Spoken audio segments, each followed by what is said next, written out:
जी, AC का भाई temperature करवा दें ज़्यादा। जी अस्सलाम वालेकुम भाई। वालेकुम सलाम। ऑनलाइन वाले हजरात ज़रा खड़े होकर बैठें, और जो लेट के ले रहे हैं वो ज़रा उठ के बैठते हैं। Lecture number 1।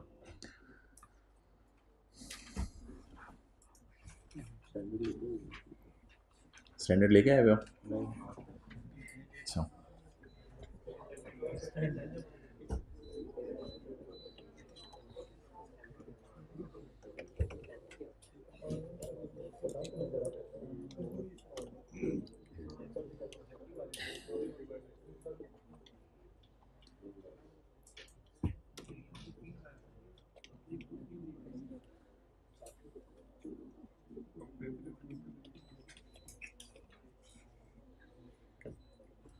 अच्छा, बुक इंशाल्लाह 2-3 दिन में प्रिंट होके आ जाएगी। तो फ़िलहाल ऑनलाइन वालों के लिए नोट्स अपलोड कर दिए हैं। 2 नोट्स अपलोड हुए होंगे। एक नोट्स में हेडिंग होगी लेक्चर 1, यानी उसमें करवाया क्या है, और एक IS 38 के पूरे चैप्टर के नोट्स होंगे। तो ये दोनों आप हजरात जो है वो डाउनलोड कर लें किसी और डिवाइस के ऊपर। अच्छा जी, सिलेबस में जो स्टैंडर्ड्स हैं मोटे मोटे, वो IS 38 दैट इज़ इंटेंजिबल्स, फिर एक IS 1037 है, फिर एक एग्रीकल्चर है IS 41 जिसको हम दूसरे नंबर पे करेंगे। फिर रेवेन्यू कैसे रिकॉर्ड करना है इसकी थोड़ी डिस्कशन है। फिर फाइनेंशियल इंस्ट्रूमेंट्स हैं, जैसे आप इन्वेस्टमेंट्स वगैरह किसी कंपनी में कर देते हैं, कोई शेयर ख़रीद लेते हैं। इसके बाद लीज़ है, मशहूर ज़माना जो टॉपिक है। जिस तरह डिप्रिसिएशन पे दिन लगते थे आपके FR1 में, उस तरह लीज़ पे दिन लगेंगे इधर। फॉरेन करेंसी ट्रांजेक्शन्स हैं, अब आप लोग बाहर के मुल्क से भी चीज़ें ख़रीदते बेचते होंगे। चलो अच्छा हुआ। इनकम टैक्स, इसका उस टैक्स से कोई ताल्लुक़ नहीं जो टैक्स आप लोगों ने पढ़ा हुआ है, थोड़ा डिफरेंट होगा। ऑपरेटिंग सेगमेंट्स, डिफरेंट सेगमेंट्स होते हैं एक ऑर्गेनाइजेशन के। प्रिपरेशन ऑफ फाइनेंशियल स्टेटमेंट्स, जिसमें आप P&L और बैलेंस शीट वगैरह बनाते हैं। फिर कंसोलिडेशन एक मशहूर टॉपिक है, 2 कंपनीज़ को आपस में रिश्ता करवा देंगे हम, कंपनी A और कंपनी B का। अच्छा, इन्वेस्टमेंट इन एसोसिएट्स भी इसी से इंटरलिंक टॉपिक है। और एथिक्स तो आपको आते होंगे। वो बिल्कुल नहीं आते। बिल्कुल नहीं आते।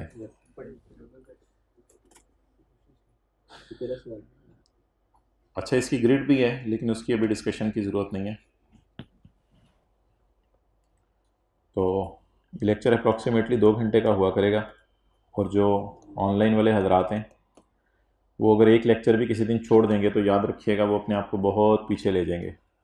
और आखिरी दिनों में जो ऑनलाइन वाले हजरात प्रेशर डालते हैं कि जल्दी सिलेबस ख़त्म करें, जल्दी सिलेबस ख़त्म करें, उसमें 90% वो लोग प्रेशर डाल रहे होते हैं जिनके लेक्चर पेंडिंग होते हैं। अब जिनके लेक्चर पेंडिंग है उसकी वजह से हम इधर से जल्दी सिलेबस ख़त्म करते हैं, तो ये इस चीज़ का हल नहीं है। जो चीज़ है वो पूरी करानी है और चीज़ों को ख़राब नहीं करना। तो इसलिए ऑनलाइन वाले हजरात आखिर में ये जो प्रेशर डालना शुरू करते हैं, लेक्चर ख़त्म कर दें, अब बस भी कर दें, और कितने लेक्चर हैं, तो जो सिलेबस है वो तो ज़ाहिर बात है कराना है। लास्ट टाइम पता नहीं कितने 114 115 लेक्चर हुए थे। तो इसलिए थोड़ी सी डिटर्मिनेशन और मोटिवेशन की ज़रूरत है। और अगर रोज़ाना का काम आप रोज़ाना करेंगे तभी काम चलेगा, वरना मुश्किल है। तो जिन हजरात ने पहले मेरे से टेक्स्ट पढ़ा हुआ है, आपको उसकी बनिस्बत डबल एफ़र्ट चाहिए होगी स्ट्रेट अवे। जितना टेक्स्ट में आप एफ़र्ट करते थे उसकी डबल एफ़र्ट आपको FAR 2 के अंदर चाहिए होगी, फिर जाके आपके रिज़ल्ट्स आएंगे। अच्छा जी, कुछ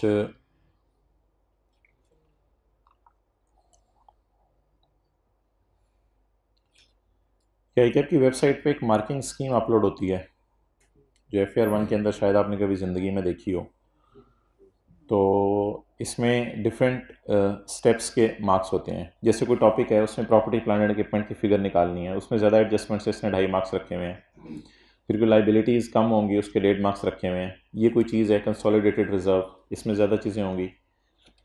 तो गलती कैरी फॉरवर्ड नहीं होती। कोई आप अगर गलती कर देते हैं, जैसे कई जगहों पर डिडक्शन का रेट होता है, वो आपने गलत लगा दिया, तो इसका मतलब है आगे सारी एंट्रीज आपकी गलत नहीं होंगी, सिर्फ जहाँ पे वो गलती हुई है उसी को वो कंसिडर करेगा।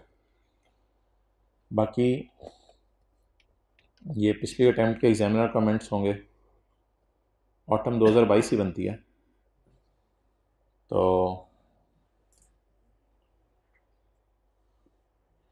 करंट रिजल्ट्स ऑफ 35%, यानी कि 35% बच्चे पास हुए हैं, is higher than the previous result of 27%। यानी कि अगर क्लास में 100 बैठे हुए हैं तो उनके 27 उठाते हैं। मैं आपकी क्लास की बात नहीं कर रहा, आप इंशाल्लाह साथ सबने नियत की हुई है पास होने की, लेकिन वो पूरे बंदों में से 100 में से 27 उठाए उसने, इसे 100 में से 35 उठाए इस दफ़ा। However, it is fairly consistent with the previous 3 session result. The element of selective study, जो आखिरी दिनों में मैसेज आ रहे होते हैं आप लोगों के, ये कर दें ये छोड़ दें तो क्या होगा, वो फिर जो होता है फिर आप कहते हैं क्यों हुआ। तो element of selective study was evident from the fact that a number of examiners secured maximum of 1 mark। अच्छा माशाल्लाह, एक ही नंबर लिया है इन क्वेश्चन नंबर 3, 4, 5 एंड 8। तीनों में से मैक्स नहीं, हर एक में एक एक नंबर लिया है। Whereas numerous other examiners secured full marks in these questions. और कुछ आपके साथ बैठे हुए वाले ऐसे भी थे या आप खुद ऐसे थे कि वो पूरे नंबर ले गया। Many examiners secured marks in 80s, 1980s, 80 से ऊपर भी बच्चों ने मार्क्स लिए हैं, एंड हाईएस्ट 93 तक भी कुछ ज़्यादा पहुंच गया।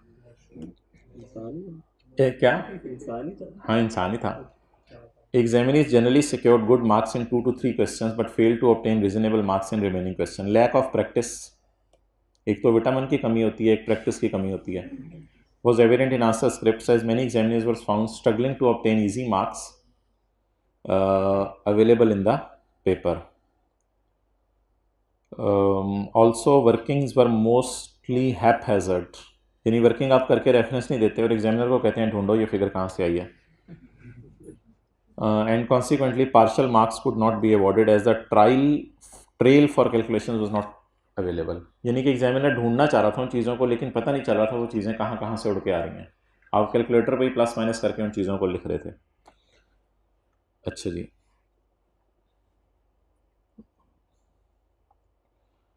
ये है जी spring 2022।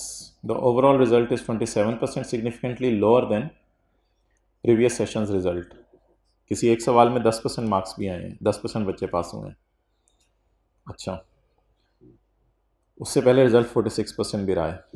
The low result was mainly due to lower than expected performance in question blah blah and blah, which prevented many marginal cases from crossing the line. Line कौन सी? 50 मार्क्स वाली। In question 2 and 3 about 1/4 of the examiners did not secure any mark. 25% बच्चों ने marks ही नहीं लिए उसमें कोई। While in question 5 about half of the examinees did not secure any mark. Poor performance in these questions was mainly because questions had been examined in a different way and these areas of the syllabus were not studied on the assumption that these topics could not be examined.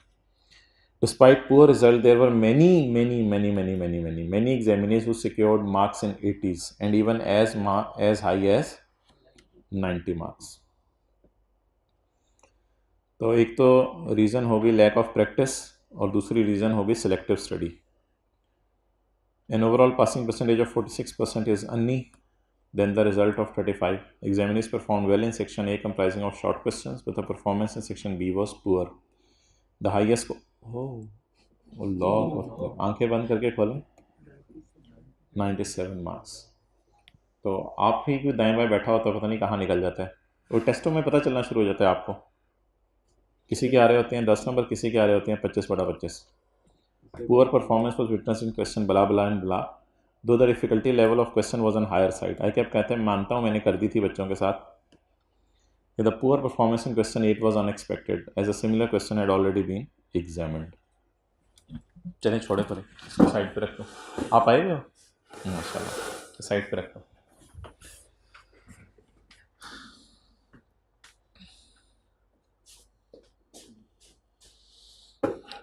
भाई notes बांट दो, उन classes में पढ़े हैं notes?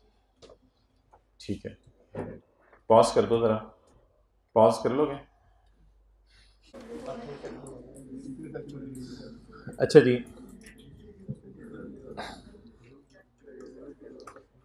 Let's start with IAS 38। इससे पहले आप ने शायद बाय कर लिया हूँ IFRS। तो आज आपने स्टैंडर्ड ढूंढने हैं, उनको कपड़ा शपड़ा मारना है, उससे मट्टी झाड़नी है और मट्टी झाड़ कर आपने अच्छा बातें करनी पार्ट A2 को ढूंढना है। A1 या A2? A2। A1 में क्या है? A1 में क्या है? IFRS। और A2 में क्या है? IAS। पार्ट बी यूज किया है FR1 में? पार्ट बी यहां यूज होगा, पार्ट सी यूज नहीं होगा। अच्छा, तो स्टैंडर्ड जो आपने ICAP से बाय करने हैं या कर लिए होंगे, पार्ट A1 यूज होगा, पार्ट A2 यूज होगा और पार्ट बी यूज होगा। बी में एग्जांपल्स होती हैं। अच्छा, किसी IFRS का आपको नंबर याद हो? FAR1 में कोई IFRS था? ये सबके साथ IAS ही लगा होता था, IAS लगा होता था। कौन सा IAS था मसला? 16, 23। अच्छा, इन्वेंट्री वाला IAS 2। अच्छा, इसी तरह और IAS होंगे। आगे आ जाएं, आगे आ जाएं। पहले आते थे IAS, जिसमें IAS 16 property plant and equipment था। IAS 38 आज हम पढ़ने लगे इंटेंजिबल्स। और एक आखिरी IAS आया था 41 एग्रीकल्चर। इसके आने के बाद IAS आने बंद हो गए थे, फिर IFRS आ गए थे। इनका नाम था इंटरनेशनल अकाउंटिंग स्टैंडर्ड और इनका नाम था इंटरनेशनल फाइनेंशियल रिपोर्टिंग स्टैंडर्ड। लेकिन इन तीनों के बाहर नाम IFRS ही लिखा होता है। लेकिन पार्ट A1 के अंदर आपको IFRS मिलेंगे और पार्ट A2 के अंदर आपको IAS मिलेंगे। IAS 38 आज हम स्टार्ट करने लगे हैं। IFRS भी हमारे सिलेबस में है, 15 है, IFRS 16 है। ये दो IFRS हमारे सिलेबस में है। तो बहरहाल पार्ट A2 ढूंढ के उसमें IAS 38 आपने जो है वो तलाश करके रख लेना है। किसी दिन फिर आपको कहा जाएगा क्लास में भी ले आएं ताकि उसकी बेस पर डिस्कशन हो जाए। अच्छा, IAS में डेफिनेशंस कहाँ दी होती हैं? अगर मिसाल के तौर पे हम IAS 38 खोलते हैं, घर जाके आप IAS 38 खोलें,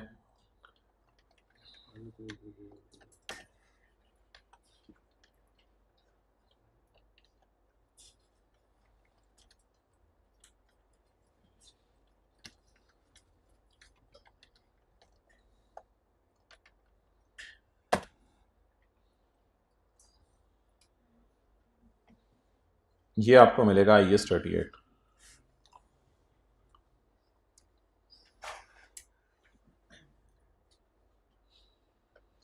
इसमें कुछ पैरास दिए होते हैं IN के नाम से, इंट्रोडक्शन। इनको आपने इग्नोर करना है। फिर जब IN ख़त्म होता है तो प्रॉपर पैरास के नंबर आने शुरू हो जाते हैं। जैसे ये objective of the standard, para 1, para 2, para 3, 4, 5, 6, 7, 8। यहाँ पैरा 8 से डेफिनेशन शुरू हो रही है। जैसे उधर हम डेप्रिसिएशन का लफ्ज़ यूज़ करते थे, इधर कौन सा लफ्ज़ यूज़ करेंगे? अमोर्टाइजेशन का। और उधर हम टेंजिबल्स का लफ्ज़ यूज़ करते थे, इधर हम किसका लफ्ज़ यूज़ करेंगे? इनटेंजिबल्स का। तो इसमें आपको डेफिनेशंस मिलेंगी। बहरहाल इसमें से जो जो होगी उसको हम इंशाल्लाह हाईलाइट करते रहेंगे। So let's start today IAS 38। अच्छा जी, IAS 16 और IAS 38, ये कौन सा था? Property plant and equipment, land, building, plant, machinery. ये होगा इंटेंजिबल्स, जैसे कंप्यूटर सॉफ्टवेयर या आपके कोई लाइसेंसेस, असलहे का लाइसेंस है आपके पास या और कोई लाइसेंसेस हैं, फिशिंग लाइसेंस है, डेट विल बी इंटेंजिबल्स, जिनको आप टच नहीं कर सकते। अच्छा, इधर कौन सा लफ्ज़ यूज होता था? डेप्रीसिएशन। इधर कौन सा लफ्ज़ यूज होगा? अमोर्टाइजेशन। और कोई स्टैंडर्ड जो एसेट्स को डील करता हो, एसेट्स को? IAS 40 किसको डील करता है? Investment property. यानी क्या? लैंड और बिल्डिंग। लैंड और बिल्डिंग की बात करता था, जो किस लिए रखी हो? रेंटल के लिए रखी हो। लेकिन अगर लैंड एंड बिल्डिंग खुद यूज़ कर रहे हो तो प्रॉपर्टी प्लांट इक्विपमेंट। लेकिन अगर किराए पे देनी है या बेचनी है, इन्वेस्टमेंट प्रॉपर्टी। IAS 41 agriculture. क्या किसी गाय के पास घर में गां हो सकती है? गाय। क्या किसी गाय के पास जीजू भाई के पास घर में गाफ अलिफ वाली गाय हो सकती है घर में?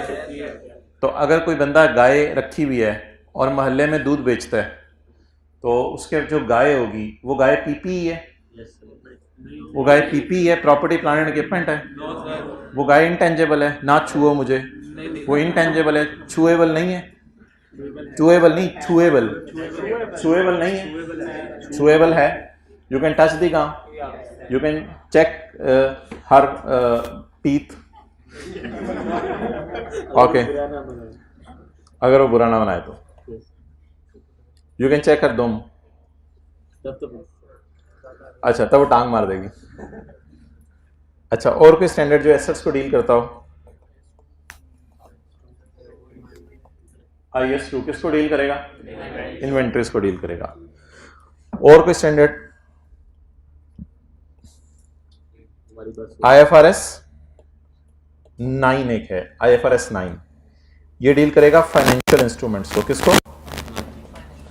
Financial instruments. मिसाल के तौर पर इन्वेस्टमेंट्स आपने कोई कर दी, तो आप अगर बैलेंस शीट देखें किसी ऑर्गेनाइजेशन की तो बैलेंस शीट में आपको इन्वेंट्री के अलावा बाकी चीजें कहां नजर आ रही होंगी? नॉन करंट एसेट्स में। नॉन करंट एसेट्स में क्या नजर आ रहा होगा? PP, intangibles, investment property, agricultural और उसके बाद फाइनेंशियल इंस्ट्रूमेंट्स। अच्छा जी, अब ऑर्गेनाइजेशंस के अंदर इंटेंजिबल्स की क्या अहमियत है और ऑर्गेनाइजेशंस की फाइनेंशियल स्टेटमेंट्स के अंदर आपको इंटेंजिबल्स जो है वो मिलते हैं, वो किस वैल्यू के हैं और उसकी अकाउंटिंग करना क्यों ज़रूरी है। IAS 16 के काफ़ी अरसे बाद क्या आया था? IAS 38, क्योंकि स्टैंडर्ड तरतीब से आए थे। तो जब IAS 16 आया तो लोगों ने कहा प्रॉपर्टी प्लांट एंड इक्विपमेंट की तो ट्रीटमेंट बताई हुई है लेकिन इंटेंजिबल्स की ट्रीटमेंट कहीं नहीं बताई हुई। तो इंटेंजिबल्स की ट्रीटमेंट के लिए कौन सा स्टैंडर्ड लाना पड़ा? IAS 38।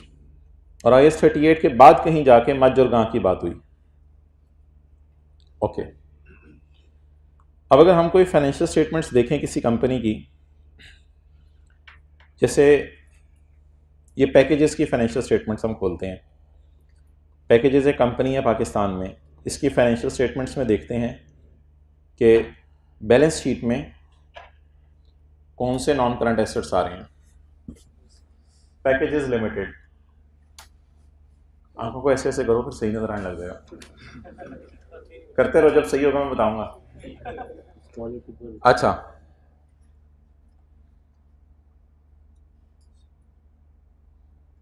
अच्छा, ये वेबसाइट है, इसको भी आप नोट कर लें। इसके ऊपर हमारे डेली के नोट्स अपलोड हो जाया करेंगे, यानी जो आज क्लास में पढ़ा है वो यहाँ पे अपलोड हो जाया करेगा। ऑनलाइन वालों को तो पोर्टल के ऊपर ही अपलोड हो जाएगा, और ऑनलाइन वालों के हजरात की सिर्फ एक जूम मीटिंग हुआ करेगी मंडे को बिटवीन मगरिब एंड इशा। वो फिर टाइम आपको इंशाल्लाह जो है मंडे की सुबह व्हाट्सएप ग्रुप चेक कर लिया करें, उसमें इंशाल्लाह आपको टाइम बता दिया जाएगा। सर ये FYP के पास स्पेस नहीं, स्पेस कहीं भी नहीं है, होने की नहीं चाहिए। स्पेस कहीं भी नहीं है। अगर स्पेस डालनी होती तो फिर मैंने इसको ऐसे लिखा होता। वापस आओ, शर्म नहीं आती? अच्छा, और करीब स्पेस लग रही है। साथ साथ बहरहाल ये F स्मॉल है और ये F कैपिटल है। ओके, लेकिन अभी इस वेबसाइट को ना देखिएगा, अभी मैं जाके इसको पिछला मटेरियल इस पर डिलीट नहीं किया, वो कर दूंगा, फिर आप देखिएगा। अच्छा जी, ये जो स्टेटमेंट ऑफ फाइनेंशियल पोजीशन है एज एट 31 दिसंबर 2019, इसमें जो नॉन करंट एसेट्स आ रहे हैं, प्रॉपर्टी प्लांट एंड इक्विपमेंट, ये इनकी कोई लैंड बिल्डिंग होगी। इसके बाद क्या आ रहा है? राइट ऑफ यूज, ये हम लीज में पढ़ेंगे। उसके बाद क्या आ रही है जी? उसके बाद इंटेंजिबल्स, उसके बाद इन्वेस्टमेंट्स। आगे बढ़ने की जरूरत नहीं। हम बताएं हम कौन सा शुरू करने लगे हैं आज? इंटेंजिबल्स शुरू करने लगे हैं। इंटेंजिबल्स शुरू करने लगे हैं। इसके इंटेंजिबल्स कितने के हैं? 65 1000 के नहीं, 65,000 रुपये के नहीं, कंपनी है भाईजानपुरी। ऊपर रुपीज़ इन क्या लिखा हुआ है, तो 65 मिलियन के हैं। तो पाकिस्तानी उसमें आप क्या कहेंगे इसको, इकाई दहाई सैकड़ा, हज़ार, 10,000, लाख, 10 लाख, करोड़, इस तरह बोलते हैं आप लोग? अच्छा नहीं, यूनिट। तो 6 करोड़ रुपए के तकरीबन इसके इंटेंजिबल्स हैं। इसलिए इंटेंजिबल्स की अकाउंटिंग बहुत इंपॉर्टेंट है, जिस एतबार से हमें आइडिया हो जाएगा कि इंटेंजिबल्स हर ऑर्गेनाइजेशन के अंदर एक बहुत मेजर चीज़ होती है, जिसको हमने जो है वो सही तरीके से अगर ट्रीट ना किया तो यूज़र्स को फिर प्रॉपर इंफॉर्मेशन नहीं मिलती। अच्छा, ABCDFGHIJK, वेयर इज के? ये कीनिया की कंपनी है, उसकी फाइनेंशियल स्टेटमेंट्स हैं। ओहो,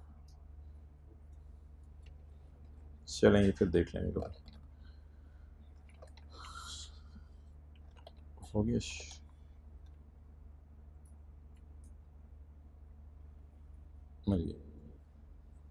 ये जी इसकी बैलेंस शीट है। बैलेंस शीट में इसके भी नॉन करंट एसेट्स आ रहे हैं। क्या क्या आ रहा है जी?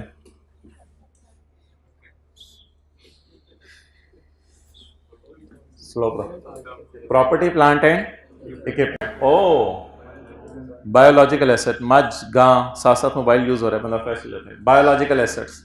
इसके बाद राइट ऑफ यूज, ये लीज में हम पढ़ेंगे। इसके बाद फाइनेंशियल एसेट्स हैं कोई, वो भी इंशाल्लाह हम देखेंगे। तो आप देखिए इस कंपनी ने बायोलॉजिकल एसेट्स भी अच्छे खासे रखे हुए हैं, प्रॉपर्टी, प्लांट एंड इक्विपमेंट भी है, राइट ऑफ यूज भी है। लेकिन क्या चीज़ इस कंपनी में आपको नज़र नहीं आ रही? इनटेंजिबल्स कोई ऐसा नज़र नहीं आ रहे।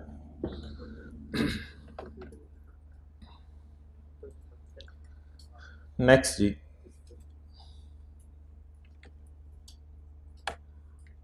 IAS 16 की थोड़ी रिवीजन करें।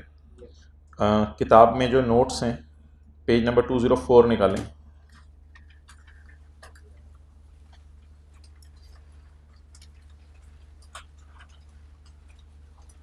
अच्छा, 204।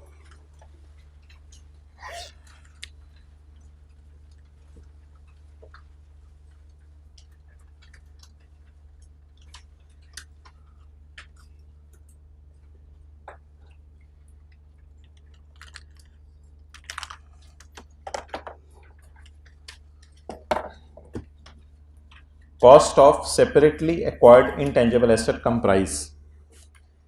सेपरेटली एक्वायर्ड का मतलब बताएं। सेपरेटली एक्वायर्ड, खरीदा गया, बाय किया गया।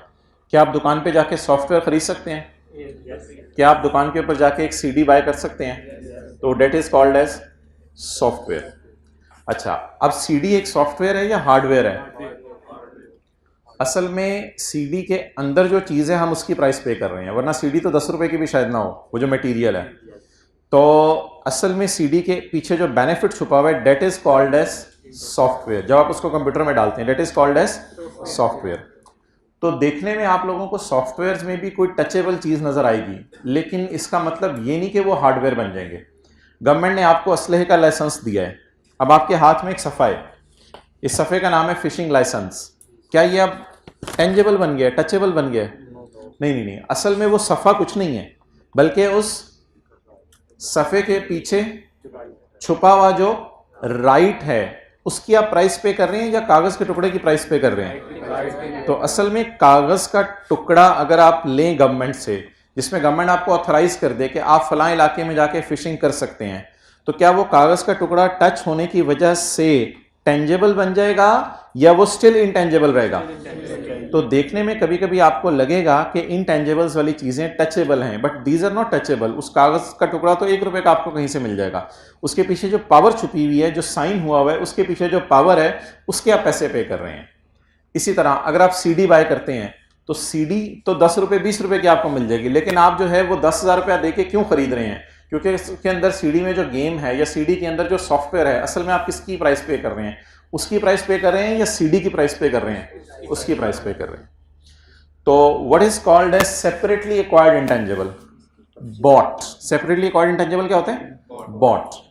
कल हम पढ़ेंगे इंटरनली जनरेटेड इंटेंजिबल। क्या पढ़ेंगे? क्या सॉफ्टवेयर इंटरनली जनरेट हो सकता है? फूड पैंडा से आप खाना मंगवाते हैं तो वो पका पकाया खाना है, तो वो आपने सेपरेटली एक्वायर किया है, आपने खरीदा है। लेकिन अगर आप उसकी जगह किसी दुकान से ऑर्डर कर दें आलू टमाटर प्याज और फिर खाना पकाएं, तो वो खाना सेपरेटली एक्वायर हुआ है या आपने इंटरनली जनरेट किया है? आज हम किन इंटेंजिबल्स की बात कर रहे हैं, जिनको हम खुद बना रहे हैं या जो बने बनाए खरीद रहे हैं? The cost of separately acquired, अलग से खरीदे जा रहे हैं इंटेंजिबल कंप्राइज। अब ये आगे IAS 16 वाली चीजें जो आपने पढ़ी हुई हैं, वन बाय वन पढ़ना शुरू कर दें। परचेज प्राइस क्या होगी? एसेट की कॉस्ट का पार्ट बनेगी। नंबर 2, क्या एसेट की कॉस्ट का पार्ट बनेगा? इंपोर्ट ड्यूटीज, इंपोर्ट करने का जो भी खर्चा आएगा। Next, non refundable purchase taxes, non refundable purchase taxes after deducting trade discount and rebates. अच्छा जी, आपने एक सॉफ्टवेयर है वो बाहर के मुल्क से मंगवाया, तो आपने बाय किया उसको 70 मिलियन में। आपने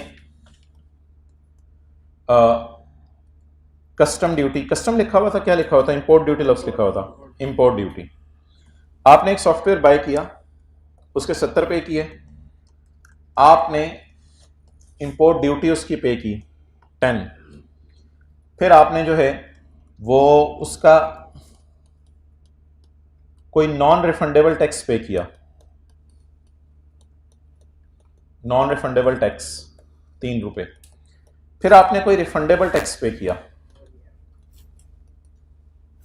2 रुपए। अब सवाल यह है कि what will be the journal entry, इसके खरीदने की जर्नल एंट्री क्या होगी? जी, कैश की फिगर निकलवाएं।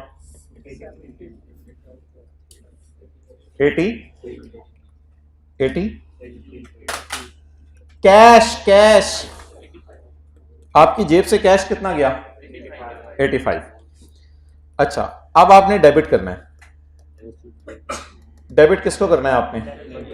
कैसे? 70 रुपए को एसेट की कॉस्ट में डालूं, इसको क्या कहते हैं इंग्लिश में? The cost is capitalised. 10 रुपए को कैपिटलाइज कर दूं, 3 रुपए को कैपिटलाइज कर दूं, टोटल 83। एंट्री टैली कर रही है? नहीं।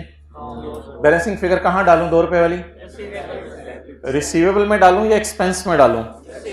रिसीवेबल में डालूं, एक्सपेंस में डालूं? रिफंडेबल, रिसीवेबल, गवर्नमेंट ये हमें टैक्स वापस कर देगी। जब हम सॉफ्टवेयर को इंस्टॉल करके हुकूमत को दिखाएंगे, हुकूमत बड़ी खुश होगी, यार आपने तो जैसे वादा किया था वैसे सॉफ्टवेयर को इस्तेमाल करने लगे, ये हमसे टैक्स आके वापस ले लो। तो रिसीवेबल बुक करें गवर्नमेंट से या खर्चों को रिकॉर्ड करें? रिसीवेबल। कितने से? 200। चलें, बैलेंस शीट में अब इंटेंजिबल कितने पे नजर आएगा? 83 पे। तो ये वाली कॉस्ट क्या हो गई बोले? और ये वाली कॉस्ट प्लस बोले एक्सपेंस आउट। नहीं, ये वाली कॉस्ट कैपिटलाइज होगी और ये एक्सपेंस आउट नहीं हुई। एक्सपेंस आउट होने की बजाय ये कहां चलेगी? रिसीवेबल का पार्ट बन गया। अब इंटेंजिबल बैलेंस शीट में कहां नजर आएगा? नॉन करंट एसेट्स में। और रिसीवेबल बैलेंस शीट में कहां नजर आएगा? Current assets. जल्दी जल्दी,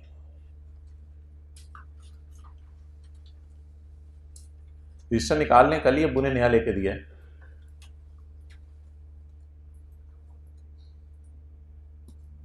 कितने लोग कल बाजार में जाके नए रजिस्टर खरीदने गए थे? अच्छा, कितने लोग ICAP से निकलते ही पेपर देने के बाद ही रजिस्टर खरीदने चले गए थे? इतनी भी जल्दी ना किया करें, बहुत जज्बाती लोग हैं आप। अच्छा, कितने लोग इल्म हासिल करने, तालीम हासिल करने आए हैं? ज़बरदस्त। इन लोगों ने फिर ये किया होगा मेरे ख्याल से, जो चीज़ें टीचर ने कटवा दी थी कि आउट ऑफ सिलेबस है, वो जाके पढ़ी होंगी इन दिनों में। हाथ खड़ा करें। आपने पढ़ी?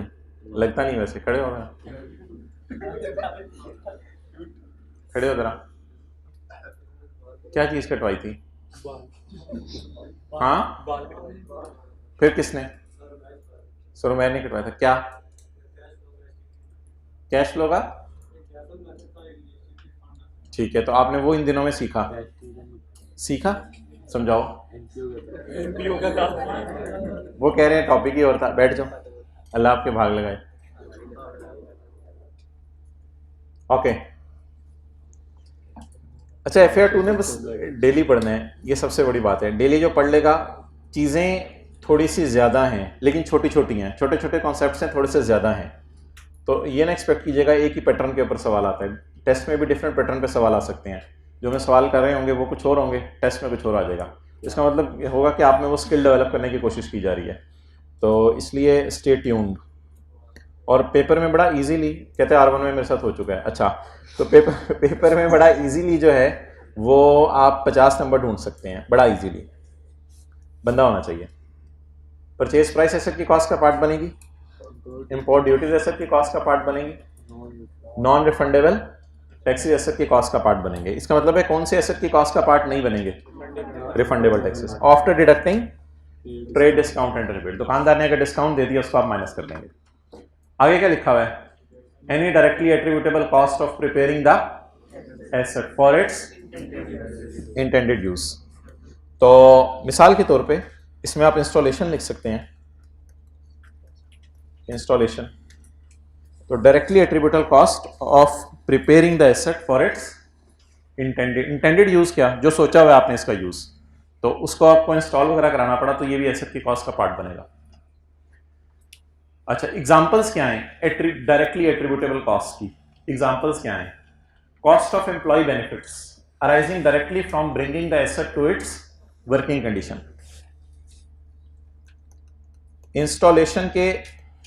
इंस्टॉलेशन के स्टाफ को जो बंदा इंस्टॉल करके देगा, आप क्या करेंगे, कुछ पेमेंट करेंगे, उस पेमेंट का क्या नाम होगा, employ benefit.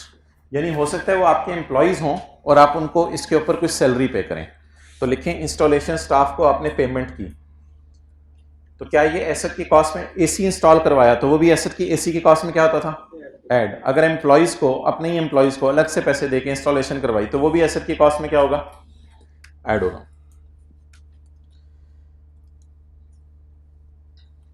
Professional fees arising directly from bringing the asset into its working condition. किसी एक्सपर्ट को आपने पेमेंट की कि यार इस सॉफ्टवेयर में एक दो चीज़ें ज़रा चेंज कर दो ताकि हमारे सिस्टम से कंपैटिबल हो जाए, तो किसी एक्सपर्ट को आपने पेमेंट की, उसके लिए प्रोफेशनल फीस पे की। टेस्टिंग कॉस्ट को क्या करते हैं, एसेट की कॉस्ट में ऐड करना है या नहीं करना, करना है, क्योंकि ये सारी किसकी मिसालें हैं, क्या चीज़, हाँ हाँ वो तो मैं बता रहा हूँ। टेस्टिंग की कॉस्ट को एसेट की कॉस्ट में क्या करना है, ऐड करना है, whether the asset is functioning properly, कि एसेट प्रॉपरली फंक्शन कर रहा है या नहीं। अब ये कुछ हजरात IAS 16 का एक कॉन्सेप्ट ले आए हैं, वो कह रहे हैं नेट ऑफ सैंपल्स, इससे कोई सैंपल बनाए तो उनको नेट कर दें। तो वो अगर IAS 16 की बात आपने याद करनी है तो वो यहाँ लिख लेते हैं, IAS 16 की एग्जाम्पल देख लेते हैं, क्योंकि इंटेंजिबल्स आमतौर पे ऐसे होते नहीं कि उनके सैंपल बेचे जाएं। इंटेंजिबल्स बाय डिफ़ॉल्ट एक सॉफ्टवेयर बन रहा होता है या कोई फार्मूला बन रहा होता है, तो अगर कभी आ जाए तो IAS 16 वाली बात भी शायद रिवाइज कर लें। आपने कोई प्लांट खरीदा 200 रुपये का, इस पर टेस्टिंग कॉस्ट आपने इनकर की 30 की, और sample produced and sold, sample आपने प्रोड्यूस करके बेचे। सैंपल आमतौर पे सस्ते दामों बेचे जाते हैं। अब आप बता दें, प्लांट खरीदा तो ये पैसे आपके पास से आए या आपके पास से गए, गए। टेस्टिंग कॉस्ट क्या है, आपने कुछ स्टाफ को, एक्सपर्ट्स को पैसे दिए कि इसको टेस्ट करो, ये पैसे भी आपके पास से गए, या फिर टेस्टिंग में आपने कोई मटेरियल यूज़ किया होगा, कोई लेबर यूज़ की होगी, और सैंपल प्रोड्यूस किए और प्रोड्यूस करके बेचे, तो ये आउटफ्लो होगा, इनफ्लो, इनफ्लो। अब आप मुझे बता दें सारी बहस के बाद कि हम एसेट की कॉस्ट में क्या डालेंगे, प्लांट की कॉस्ट 200, सैंपल में, सैंपल बनाने पे खर्चा कितना आया 30 का, टेस्टिंग कॉस्ट जिसे मैं कह रहा हूं, यह सैंपल प्रोड्यूस होके उस पर खर्चा आया, और सैंपल प्रोड्यूस होने के बाद आपने क्या कर दिया, इनको सेल कर दिया। आप बता दें ओवरऑल नेट आपको कितना पड़ा, तो एसेट किस पे कैपिटलाइज होगा, PPE डेबिट, कैश क्रेडिट 218 से। तो सैंपल बनाने की कॉस्ट ऐड होगी और सैंपल बेचने के जो पैसे आए वो लेस होंगे।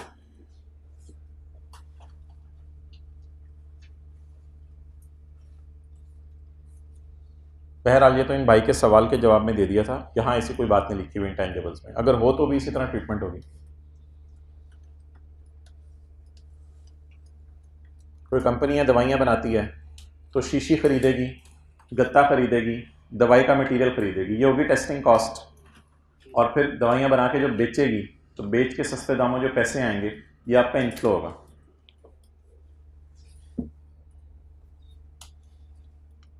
Okay next,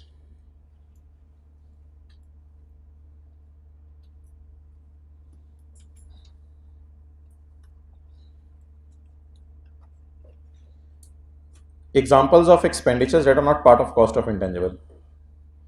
Cost of introducing a new product, क्या मतलब? एडवर्टाइजमेंट एसेट की कॉस्ट का पार्ट बनेगी या एक्सपेंस आउट होगी? क्या एडवर्टाइजमेंट के बाद आपका कस्टमर पे कंट्रोल आ गया?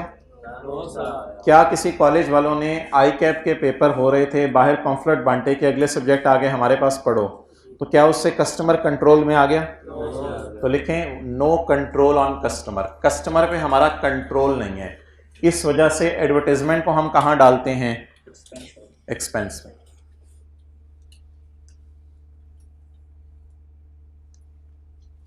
अच्छा, अगर कस्टमर कसम खा ले एडवर्टाइजमेंट देखने के बाद कि हाँ तुमसे ही खरीदूंगा, फिर भी कोई फर्क नहीं पड़ता, बस आपका कंट्रोल नहीं है, घर जाके उसकी नीयत बदल जानी है, कसम तोड़ने का कफारा दे देगा।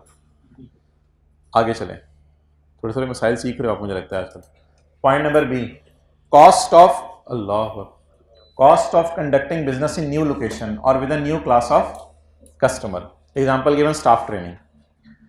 आपने किसी नई जगह के ऊपर अपनी ब्रांच ओपन की बिजनेस की, मिसाल के तौर पे कॉलेज वालों ने पेशावर के अंदर कोई कैंपस ओपन किया, तो टीचरों को पश्तो सिखाई। अब जो टीचरों को पश्तो सिखाई तो that is called as cost of staff training. Admission office वालों को पश्तो सिखाई, that is called as cost of staff training. तो न्यू लोकेशन पे बिजनेस करने की वजह से जो स्टाफ को ट्रेनिंग करनी पड़ती है वो कॉस्ट भी कैपिटलाइज नहीं होगी। अच्छा, इधर भी रीजन वही लिख लें, no control on staff, no control on staff, employees. Employees पे हमारा कंट्रोल नहीं होता।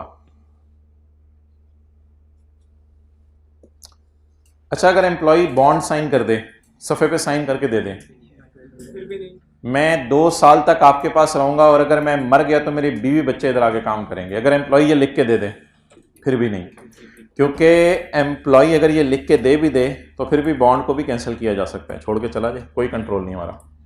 तो बंदों को मशीनों की तरह नहीं चलाया जा सकता। आगे चलें, cost of conducting business in a new location और with a new class of customer. Next, admin and general overheads. ये कहाँ जाते हैं? एक्सपेंस में जाते हैं या कैपिटलाइज होते हैं? एक्सपेंस में जाते हैं। एडमिन कौन से ऊपर पढ़े हैं?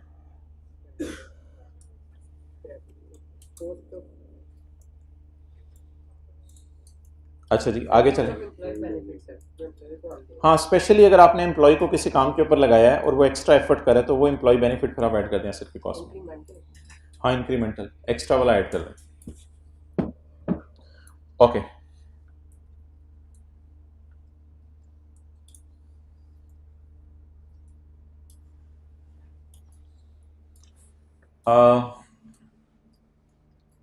किस वक्त एसेट की कॉस्ट में चीज़ें डालना बंद कर दें? किस वक्त एसेट की कॉस्ट में चीज़ें डालना बंद कर दें? आप मिसाल के तौर पे खुद सॉफ्टवेयर बना रहे हैं, अब सॉफ्टवेयर बनाने का खर्चा, सॉफ्टवेयर इंस्टॉल करने का खर्चा, सॉफ्टवेयर को चलाने, अब ये सॉफ्टवेयर को इंस्टॉल करने के खर्चे तक आपने कॉस्ट में चीज़ें ऐड की। अब बाद में आपने कहा कि मैंने इस कंप्यूटर से अनइंस्टॉल करके दूसरे कंप्यूटर पे लगाना है, तो it is called as redeploying an intangible. तो इसको फिर आप एसेट की कॉस्ट का पार्ट नहीं बनाएंगे, इसको एसेट की कॉस्ट का पार्ट नहीं बनाएंगे। या आपने अपनी कुर्सियां एक कैंपस से दूसरे कैंपस में जाके इंस्टॉल करवा दी, इसको भी आप एसेट की कॉस्ट का पार्ट नहीं बनाएंगे, क्योंकि वो ऑलरेडी काबिल इस्तेमाल हालत में है। आपका अब ये अपना मैनेजमेंट डिसीजन है कि आप चेंज कर रहे हैं। तो रिकॉग्निशन ऑफ कॉस्ट्स, कॉस्ट का रिकॉर्ड करना, ये बातें याद करनी है या स्टैंडर्ड में लिखी नहीं है? स्टैंडर्ड में लिखी हुई है। Recognition of cost in carrying amount of intangible ceases, cost को ऐड करना क्या कर दें? बंद कर दें। When the asset is in the condition necessary for it to be capable of operating in the manner intended by management. Therefore, cost incurred in using intangible में क्या कॉस्ट हो सकती हैं? कोई हल्की फुल्की कोई प्रोग्रामिंग का मसला था वो आपने सही करवा लिया, या कोई क्लॉज फिशिंग एग्रीमेंट में सही नहीं डली हुई थी वो उसको आपने जाके सही करवा लिया। तो चलते फिरते इंटेंजिबल्स में आमतौर पे यूज के दौरान इतनी ज्यादा प्रोग्रामिंग चेंज होती नहीं, लेकिन अगर हो जाए तो उसको आपने एक्सपेंस में डालना है या कैपिटलाइज करना है, उसके हम एक्सेप्शन भी पढ़ेंगे, कोई एक्स्ट्रा बेनिफिट्स आने हों और वो बहस अलग है, वो बाद में करेंगे। और रीडिप्लॉइंग, एक जगह से दूसरी जगह इंटेंजिबल शिफ्ट कर दिया, इसके ऊपर भी एसेट की कॉस्ट में add. And initial operating losses are not included in the carrying amount of that asset, और इनिशियल ऑपरेटिंग लॉसेस भी एसेट की कॉस्ट में ऐड नहीं करने। इनिशियल ऑपरेटिंग लॉसेस क्या होते हैं? रीडिप्लॉइंग तो शिफ्टिंग होगी ना। इनिशियल ऑपरेटिंग लॉसेस क्या होते हैं?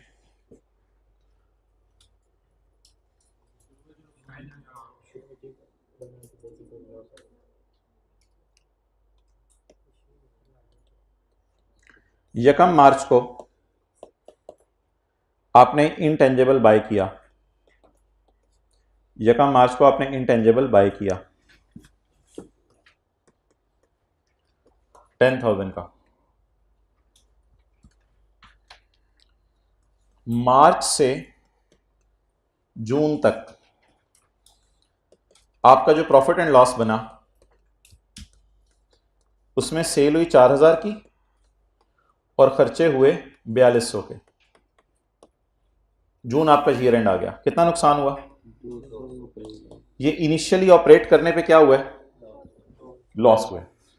इस लॉस को एसेट की कॉस्ट में ऐड करेंगे या एसेट की कॉस्ट से इसका ताल्लुक नहीं है? एसेट की कॉस्ट से इसका ताल्लुक नहीं है। व्हाट विल बी, अगर मैं आंसर की तरफ मूव करूं तो बैलेंस शीट में मेरा एसेट इंटेंजिबल, अगर मैं अमोर्टाइज फिलहाल नहीं कर रहा तो कितने का नजर आएगा इंटेंजिबल? 10,000 का या 10,200 का? देखें ये भी डेबिट नेचर की चीज है एसेट, इधर देखें, और लॉस भी डेबिट नेचर की चीज है। नेगेटिव में नजर आ रहा है आपको, वो अलग बात है, लॉस भी डेबिट नेचर की चीज है। तो क्या 10,000 जमा 200, 10,200 का इंटेंजिबल बैलेंस शीट में नजर आए या सिर्फ 10,000 का? तो एसेट को अगर आप इंस्टॉल करें और इंस्टॉल करने के बाद इनिशियल ईयर्स में आपको एसेट इंटेंजिबल, मिसाल के तौर पे आपने एक फॉर्मूला बनाया है, उस फॉर्मूले से आप जो है वो बॉटल्स बना के बेच रहे हैं। अब बॉटल्स बिकी 4,000 की और बॉटल्स बनाने पे खर्चा आया था 4,200, तो क्या ये एसेट की कॉस्ट का पार्ट बनेगा या ये रिटेन्ड अर्निंग को लेस कर देगा? रिटेन्ड अर्निंग का लफ्ज कभी FR 1 में सुना हुआ? Statement of changes in equity बनाते थे, share capital, share premium, retained earning. तो क्या आपकी अर्निंग कम हो गई है इसकी वजह से या आपके एसेट बढ़ गए हैं? बोले बोले अर्निंग। तो is it a decrease in earning और is it a part of cost of asset? तो ये सिंपल सा कॉन्सेप्ट है, नोट कर लें। इनिशियल ऑपरेटिंग लॉसेस को एसेट की कॉस्ट का पार्ट नहीं बनाया जाता।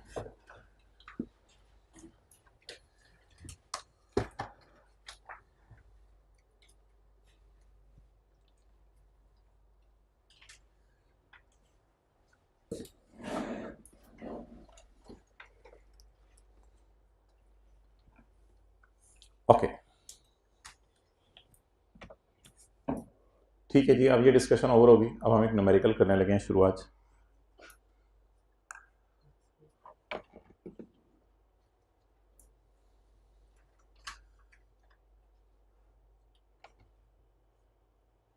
थक जाएगा उसका कंधा, काफी देर नहीं, चलो ठीक है,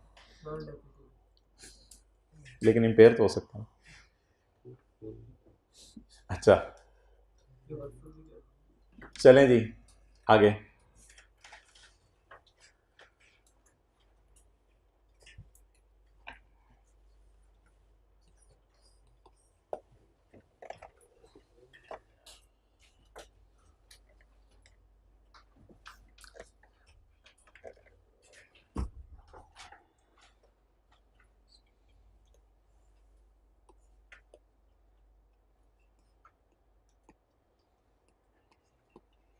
ये एक चिट्टा कुक्कड़ है बनेरे पर। अच्छा अब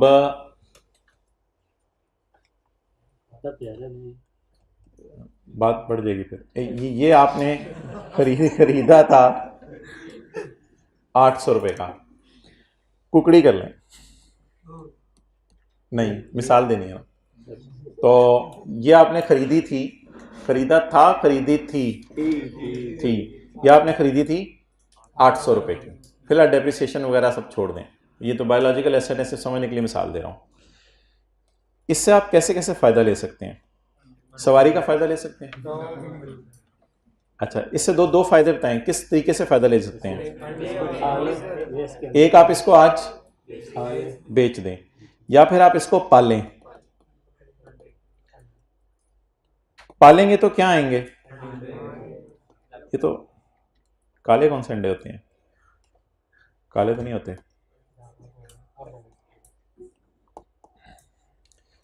अच्छा, अगर आप इसको पालेंगे तो क्या आएंगे? अंडे आएंगे। और अगर आप इसको बेचेंगे तो मुर्गी जाएगी और पैसे आ जाएंगे। अब आप ये कैसे डिसीजन लेते हैं कि मैंने इसको बेचना है या मैंने इसको पालना है? ये देखते हैं कि मुर्गी से हम पूछते हैं फ्यूचर में मैक्सिमम तुम कितने दे दोगी अंडे, यही पूछते हैं ना, कि फ्यूचर में मैक्सिमम अंदाजा लगाते हैं ना, साल, 2 साल, 3 साल, 4 साल तक ये अंडे देती रहेगी। और फिर अंडों को जो बेच के पैसे आएंगे उसकी प्रेजेंट वैल्यू। भाई सासा सीए कर रहा है, ये कौन सा वाला सीए कर रहे हो? इधर देखो। असल में जब आप हजरा इतना अटेंटिव हो जाते हैं ना तो मोबाइल यूज हो रहा होता है। अच्छा, तो ये क्या बात हो रही है सारी? कौन से कॉन्सेप्ट की डिस्कशन हो रही है? 36 सर। इम्पेयरमेंट। ये किसकी डिस्कशन हो रही है? इम्पेयरमेंट। बुक्स में कितने का पड़ा हुआ है? 800 का। अगर मैं इसको बेच दूं तो fair value minus cost to sell type को फिक्रा बोला जाता था। अगर मैं इसको बेच दूं तो मुझे 700 देके जाएगा, और अगर मैं इसको पालूं तो मुझे इसको नहीं चारा नहीं दाने, तो मुझे इसको दाने खिलाने पड़ेंगे, दूध तो नहीं पिलाना पड़ेगा बादाम डाल के, तो मुझे इसको जो है वो कुछ ना कुछ खिलाना पड़ेगा। तो कोई ना कोई मेरा आउटफ्लो भी होगा, लेकिन अंडे आएंगे तो मेरा इनफ्लो भी होगा। तो फर्ज करें ये 900 है। आप बताएं आपको क्या बेहतर लग रहा है कि मैं इसको बेचूं या पालूं? पालूंगा तो कितने आएंगे? 900। बेचूंगा तो क्या बेहतर है? इसका नाम क्या रखते थे?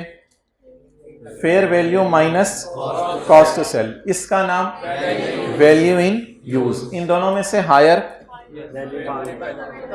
Recoverable amount. इन दोनों में से हायर रिकवर, फायदा रिकवर कैसे किया जा सकते हैं ये, और ये बुक वैल्यू होती थी, बुक्स के अंदर जो नजर आ रहा है। फिर कंपेयर करके किस टेस्ट से गुजारते थे? इम्पेयरमेंट टेस्ट से। चलें जी, पहला सवाल शुरू करें। नोट्स में दिया हुआ है आखिरी सफ़े पे। कौन सा सफ़ा? सफ़ा नंबर जरा बताएं। 224।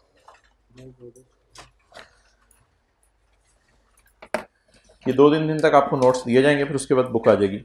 अ कंपनी परचेज्ड अ बस कॉस्टिंग ₹500। कंपनी की बस हो गई? नहीं, कंपनी की बस नहीं हुई, कंपनी ने बस खरीदी। ऑन यकम जनवरी 2007 वाले को ढूंढने नहीं मिलेंगे उसे। यकम जनवरी 13 को। इसकी यूजफुल लाइफ कितनी है? Following information is available. ये तो फर्दर इंफॉर्मेशन है, छोड़े परे, यही तो पढ़नी है। ऑन 31 दिसंबर 2015, कितने साल बाद?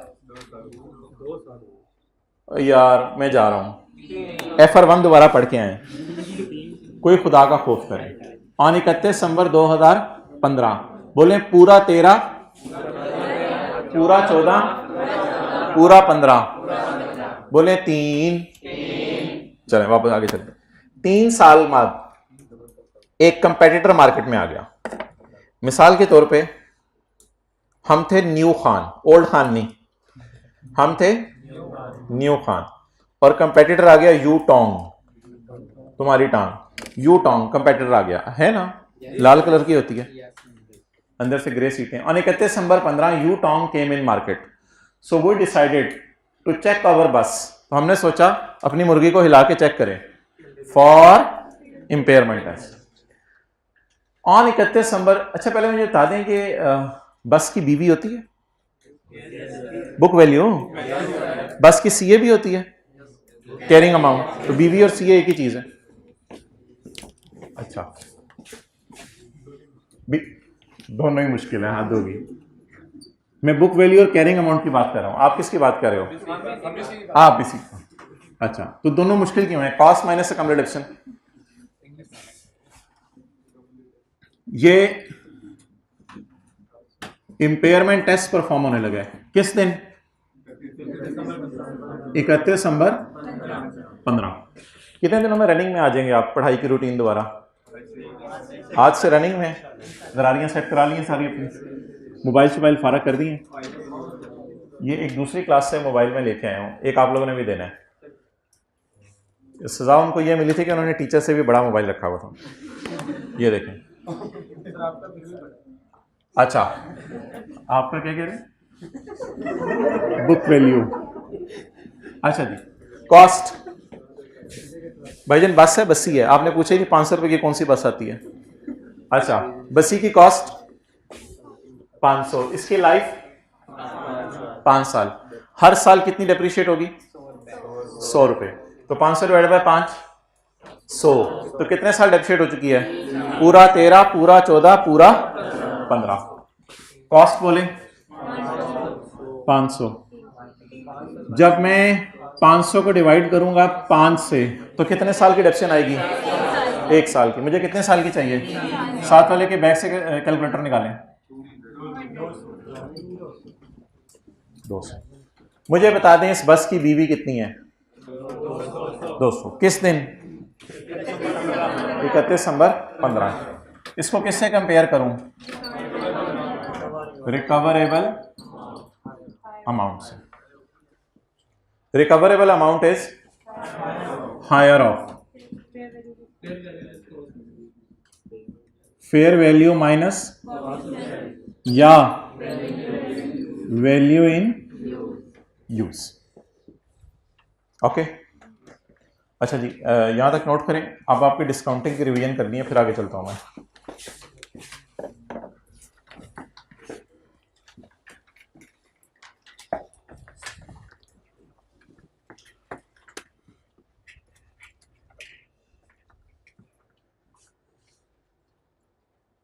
पुत्र ये कब से मसला नोट ना करने वाला? मैट्रिक से? आज से शुरू है, आज ही शुरू हो गया। Yes sir. मेरे आने की वजह से फिर रजिस्टर लाना भूल गया। इसको एक सफ़ा फाड़ के दें, 1 रुपया लें। कितने का रजिस्टर है? इसी ने नहीं लेना।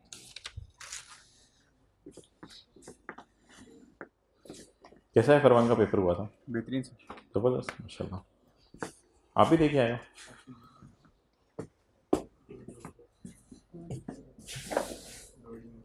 मुश्किल से गुजरे होंगे 3 दिन। अच्छा जी घर वालों के कोई काम का काम कर लेते। अच्छा जी अब मोहतरम जरा डिस्काउंटिंग की रिवीजन कर लेते हैं, इससे हट के कहीं। अगर हमारी डिस्कशन के दरमियान कोई और डिस्कशन चले तो रजिस्टर में उसको डब्बे में ले लिया करें। डब्बे में डब्बा, डब्बे में आपके साथ वाला करोड़ों में एक। मुस्कुरा दें उसको देख के।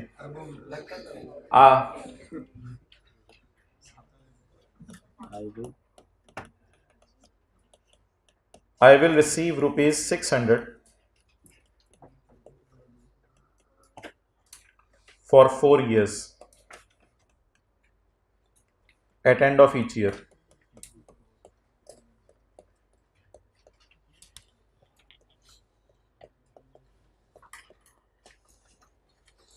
I will receive rupees 600 for 4 years at end of each year. हर साल के एंड पे 600 मिलना है या 4 सालों बाद एक दफा 600 मिलना है? हर साल के एंड पे 600 मिलना है। Discount rate 12%। अच्छा मुझे टोटल कितने पैसे मिलने हैं? 600 600 600 600 कितने हो गए? 2400। पहले साल के एंड पे, दूसरे के, तीसरे के और चौथे के एंड पे 600 600। ब्रेक लगाएं। अच्छा जी अब अगर मैं इसको 2010 का साल कहता हूं और इसको मैं 2011 और इसको 2012 और इसको 2013, तो मुझे बताएं इसकी प्रेजेंट वैल्यू ऑन 1 जनवरी 10 मैं कैसे निकालूंगा?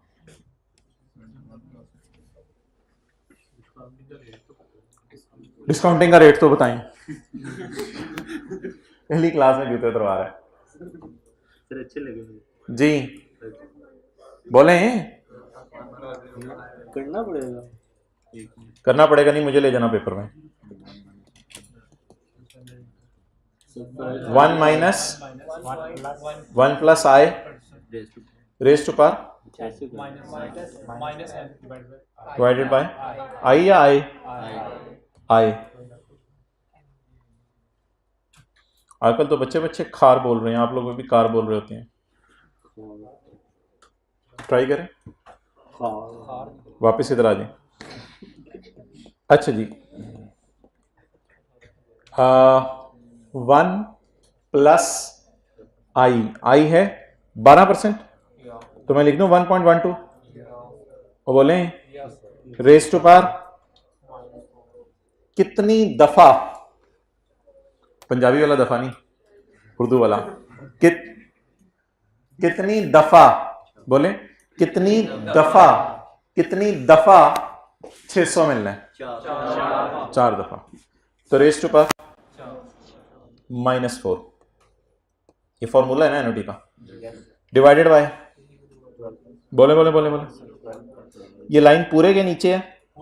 जी बिल्कुल पूरे के नीचे है, डिवाइडेड बाय 0.12। चलें जी,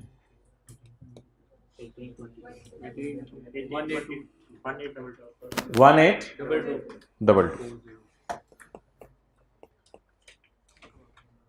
अच्छा, वैसे अगर मैं डिस्काउंटिंग ना करता तो मुझे कितने मिलते? 2400। अभी मुझे 2400 मिलने हैं या प्रेजेंट वैल्यू की मद में कम पैसे मिलने हैं? प्रेजेंट वैल्यू की मद में कम मिलेंगे, 600 ही। लेकिन आज अगर मैं उस बंदे को कहूं मुझे 600 4 साल बाद ना दे, बल्कि इकट्ठे मुझे दे दे तू, तो वो इकट्ठे 2400 देगा या कम पैसे देगा? वो कितने देगा? 1822। अच्छा जी,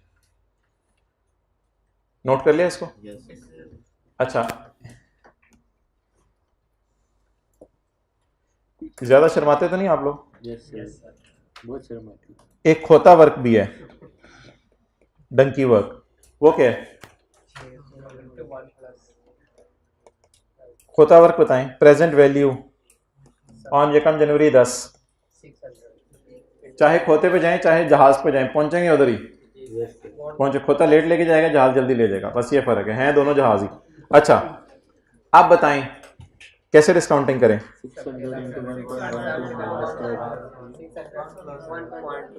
आप खड़े किधर हैं? यहां पे, फील हो रहा है? यहां पे खड़े हैं, खड़े किधर हैं? यहां पे। यहां पे खड़े होके 600 को आवाज मारें, 600 1.12 रेज टू पावर -1। अब आप आवाज मारे अगले 600 को, 600।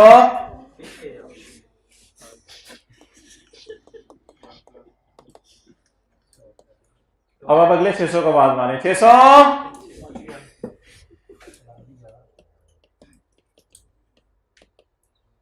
आखिरी 600 रो रहे हैं, मुझे भी बुलाओ।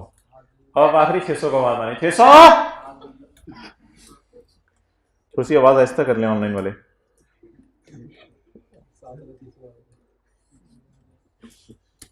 इसको जरा अपने जादुई कैलकुलेटर पे टोटल मारे,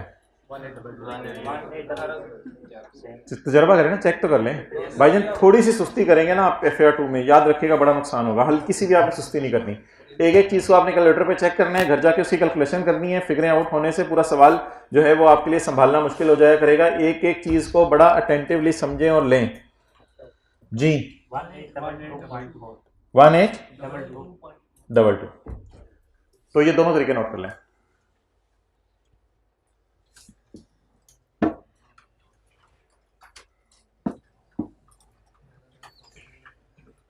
प्रेफरेबल कौन सा तरीका है?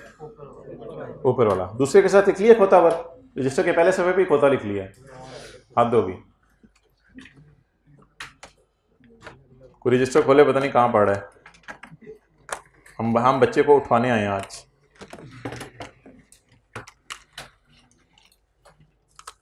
आपके इदारे में उसे खोता लिखवाया जा रहा है।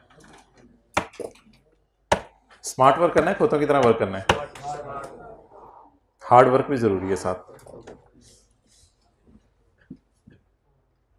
सैरी के पास सोते हो आप? ओ अच्छा अच्छा, पास है तेरा। तरावी के पास सो जाया करोगे, सैरी को उठ जाया करना। ओके अच्छा जी, अब एनओटी का फॉर्मूला कब यूज होता है? सेम अमाउंट हो, ठीक है, जब सेम अमाउंट हो, 600 600 600 सेम अमाउंट हो, और क्या हो? सेम इंटरवल हो। दर्जी की तरह साल साल साल साल साल साल बाद हो रहा है। सेम अमाउंट होगी और सेम इंटरवल हो गया। और अच्छा जी, एक से ज्यादा अमाउंट हो। तीसरी बात बोले, क्योंकि एक ही अमाउंट है तो एनओटी का फॉर्मूला नहीं लगाना। तो क्या क्या होना चाहिए बोले एनओटी का फॉर्मूला? इसको एनओटी का फॉर्मूला कहते हैं। ये जो हमने फॉर्मूला लगाया है डेट इज ऑफ एनओटी, और ये सिंपल डिस्काउंटिंग की है, सिंपल डिस्काउंटिंग की है। अच्छा, कब एनओटी का फॉर्मूला लगना है जल्दी बताएं? अमाउंट्स क्या हो? बराबर हो, फिर इंटरवल सेम हो, एक एक साल का गैप है, और तीसरी चीज एक से ज्यादा अमाउंट्स हो। अगर ये तीन बातें पाई जाएंगी तो हमने फिर कौन सा फॉर्मूला लगाना है? एनओटी वाला। और कैसा भी हो सकता है कि सिंपल अमाउंट, सिंगल अमाउंट को डिस्काउंट करना पड़े जी। पहले ये लिख लिया आप लोगों ने, अमाउंट सेम, इंटरवल सेम, और अमाउंट्स मोर देन वन। अब तो आ गया रजिस्टर, अब तो लिख लो। बॉल पॉइंट नहीं यार, देखता हूं।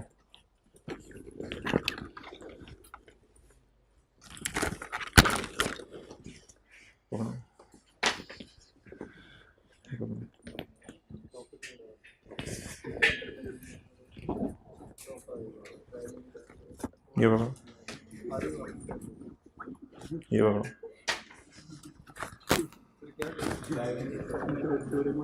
ये पकड़ो, ये पकड़ो। बॉल पॉइंट चाहिए यार, उसके लिए कोई ढूंढ लें। है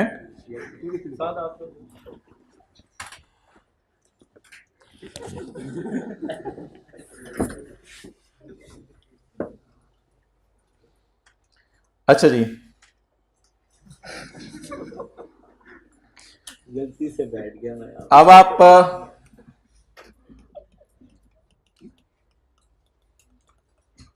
I will receive ₹800 at end of 5th year only.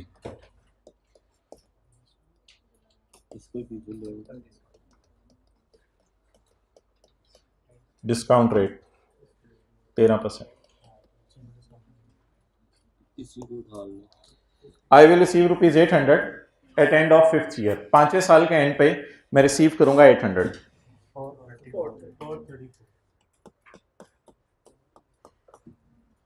जी, क्या बार बार पैसे आने हैं या एक ही दफा पैसे आने हैं?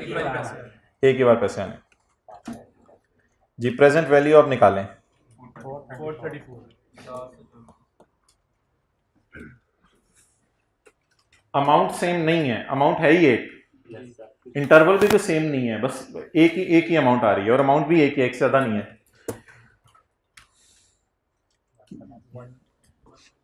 गिने कितने साल हैं? 5 साल आपने पीछे बुलाना है इसको। 800। अब तो मुझे बंदे लग रहे थे। अच्छा, 1.13 रेज़ टू पावर माइनस 430। तो अब ये मैं इसको डंकी वर्क नहीं कहूंगा, अब तो ओनली अवेलेबल पॉसिबल ऑप्शन ही ये थी सिर्फ। मरता क्या ना करता, यही काम करना था।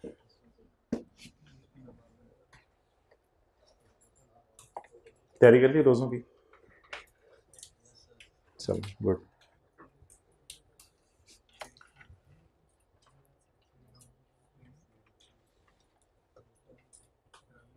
गहरी सी बात है, गहरी।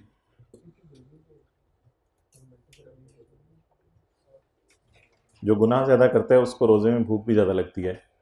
तो मतलब ये है कि किसी को बताया ना करें भूख लगी हुई है मुझे। अच्छा चलें जी, आगे चलें।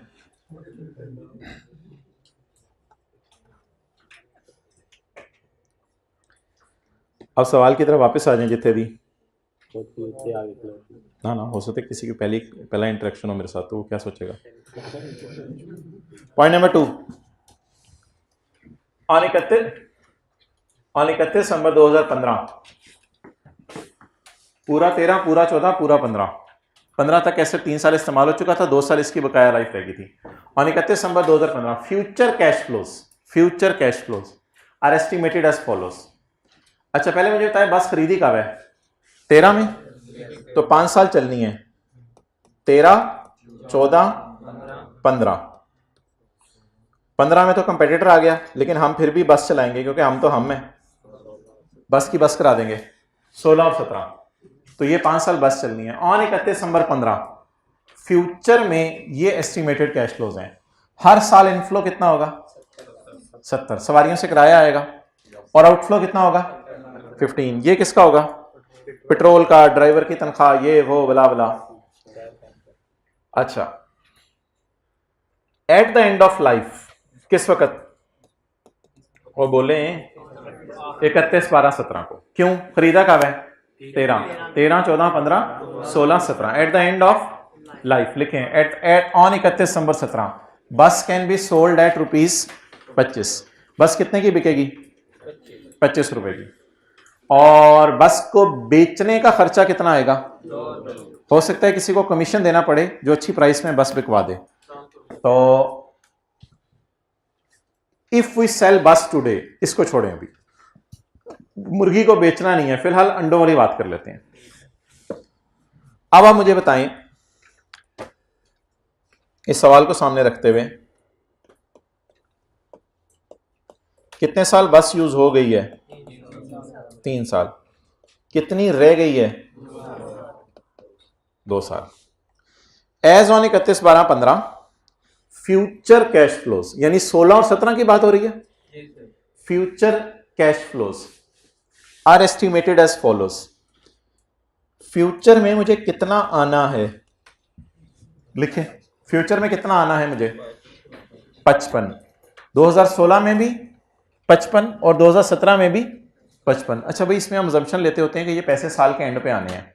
वैसे प्रैक्टिकली देखें किराया साल के एंड पे नहीं आता, किराया तो पूरे साल आएगा, लेकिन हम करें क्या, और कोई अजम्पशन लेनी पड़ेगी। तो ये 70 रुपये 2016 के एंड में आ जाएंगे और यही 70 रुपये 2017 के एंड पे आ जाएंगे। आप बताएं जी इधर मुझे कितने पैसे आएंगे? 55, इधर 55। और जब मैं 2 साल बस चला लूंगा तो फिर भी तो बेचूंगा ना एंड पे, तो वो मैं कितने की बेचूंगा? 25 की। और इसको बेचने का खर्चा कितना आएगा? 2। तो मुझे 25 आएगा या 23 बचेगा? 23 बचेगा। अब आप मुझे बता दें कि ये डेटा आपके सामने है और मैं यहां खड़ा हूं, इनको मैं डिस्काउंट कैसे करूं? ऊपर वाली दोनों फिगर्स में कैरेक्टरिस्टिक्स बताएं। Same amount, same interval, more than 1 payment. तो ऊपर वाले दोनों को कैसे डिस्काउंट कर लूं? एनओटी का फॉर्मूला लगा के। यहां तो बड़ी आसान सी फिगर, ज्यादा भी तो हो सकती है ना। और इसको डिस्काउंट, जो सिंपल डिस्काउंट करना है उसके लिए दर्जी वाला काम, यहां से पकड़ के गिनना शुरू कर दें, 1, 2 साल। तो अब आप प्रेजेंट वैल्यू निकाल लें। ये वैल्यू इन यूज मुझे निकाल के दे दें, वैल्यू इन यूज कैलकुलेटर में, उधर ही रखो, हिम्मत करो, हौसला।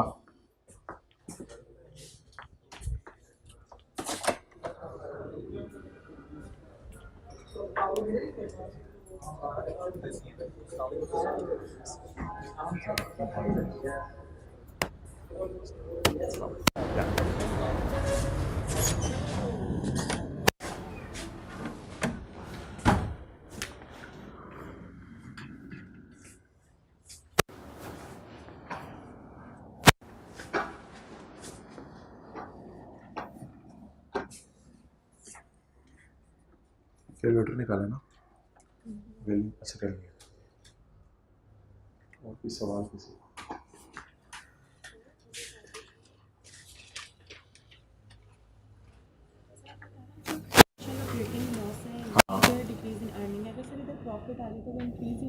हाँ हाँ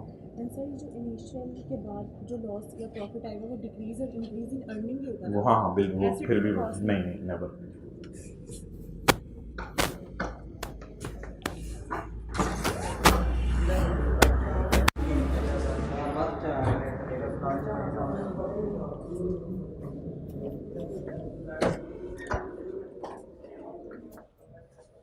यार बातें ना करो आपस में, कट यार छेती बातें करो। निकला है?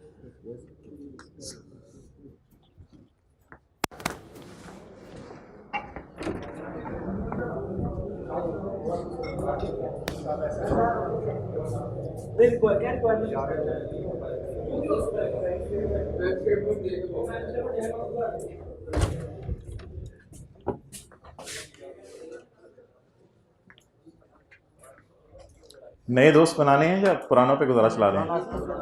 गुजारा चला रहे हैं या अच्छे हैं? आप तो इसलिए दूर बैठे हुए हो।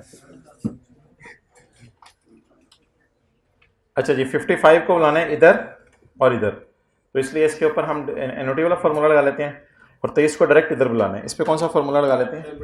सिंपल डिस्काउंट का।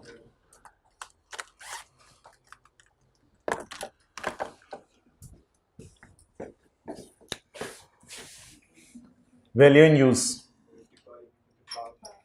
55 into 1 minus 1.12 raise to power -2, discount rate ये था, डिवाइडेड बाय, अभी इसका टोटल करने की जरूरत नहीं, अभी इसका टोटल करने की जरूरत नहीं, plus 23 into plus 23 into 1 raise to power -2। इस पे सिंपल, इसको बाहर वाले कॉलम में रखूं या अंदर वाले कॉलम में रखूं?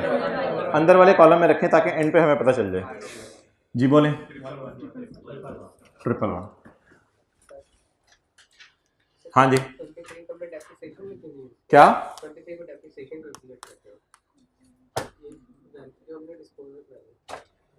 वो रेजिडुअल वैल्यू का लफ्ज़ वाज़े लिखेगा, वाज़े लिखेगा रेजिडुअल वैल्यू इतनी। अच्छा जी, ये एक अलग डिस्कशन है, कर लेंगे किसी में। Okay, point number 4, if we sell bus today, अगर हम बस को आज बेचते हैं, डेट इज 31 दिसंबर 2015, तो बस कितना देके जाएगी? ये क्या चक्कर है, इधर 25 रुपए की बिक रही है, इधर 130 की बिक रही है। ये 31/12/17 को बिक रही है जब 2 साल इस्तेमाल हो गया, लेकिन अगर 31/12/15 को ही बस बेच दें तो ये हमें कितना देके जाएगी? 130 माइनस 14 116। इसको डिस्काउंट करने की जरूरत है? क्यों नहीं डिस्काउंट करने की जरूरत? ये ऑलरेडी किस दिन की वैल्यू है? 31 दिसंबर 15 की। जी, what is fair value? What is cost to sell? 116। रखें पालें, रखें पालें, एक ही बात कर रहा हूं, पालें बेचें? बेचना ज्यादा बेहतर है। अच्छा, अब क्या करेंगे? हम बेच देंगे।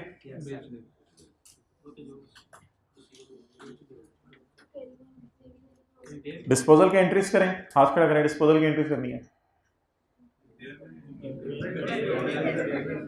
बेचें या रखें?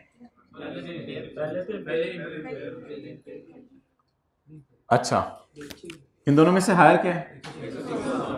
116। अब किताबों में ये एसेट कितने का है? 200 का, और इस एसेट के अंदर मैक्सिमम जान कितनी है? 116। मैक्सिमम मींस इन दोनों में से हायर उठा ली, मैक्सिमम जान 116 है। अब ये एसेट ज़्यादा से ज़्यादा भी देके गया तो कितना देके जाएगा? 116। इसका मतलब है आज खड़े होकर हम कितना नुकसान बुक कर लें? क्या ये वक्त गुजरने की वजह से नुकसान है या कंपेटिटर आया जिस वजह से नुकसान हुआ? तो इसलिए इसका नाम डेप्रिसिएशन नहीं है जी। 84 पॉजिटिव नेगेटिव के चक्कर में नहीं पड़ना, बस पता होना चाहिए ये इंपेयरमेंट लॉस है। कैसे पता होना चाहिए? बुक वैल्यू ज़्यादा है, इसका मतलब है हमारे एसेट्स में इतनी जान नहीं है कि वो 200 भी दे सके हमें। तो व्हाट इज इंपेयरमेंट लॉस?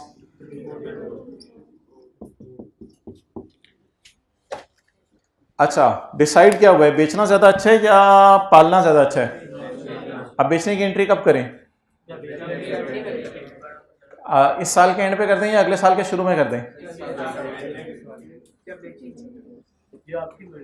अच्छा, मेरी बात इसमें याद रखिएगा, इसका मतलब ये नहीं होता कि अब हमने बेच देना है। इट डजंट मीन कि आप बेच देना है।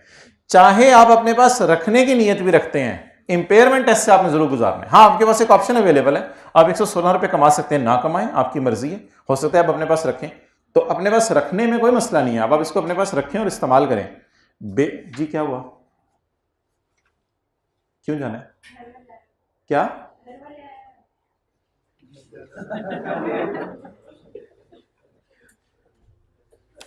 अच्छा जी,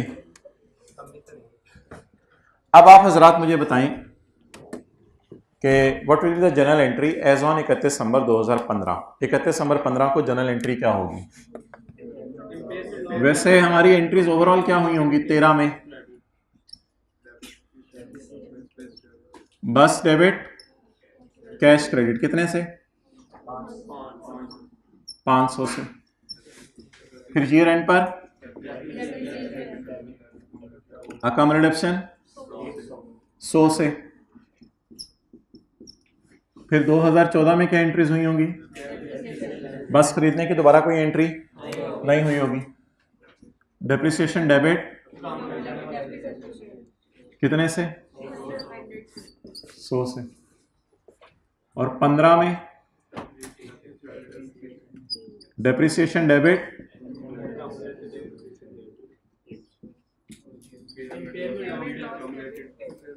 तो अब एक एंट्री जो है 15 के साल में और होगी, that will be impairment loss expense debit और accumulated impairment loss credit.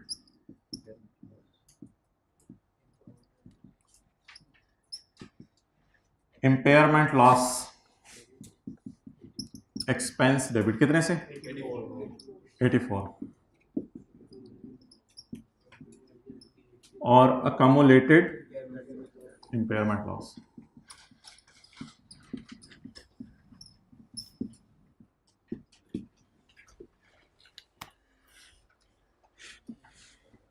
Note.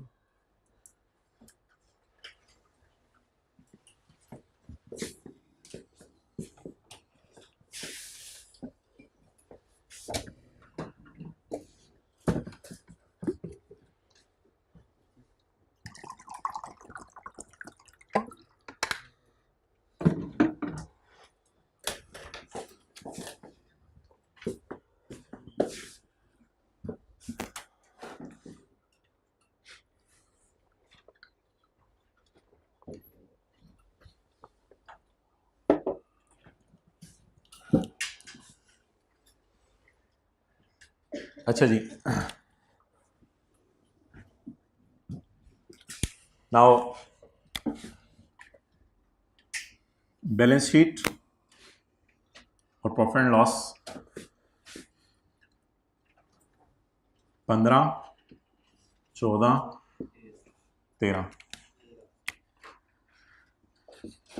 Cost less accumulated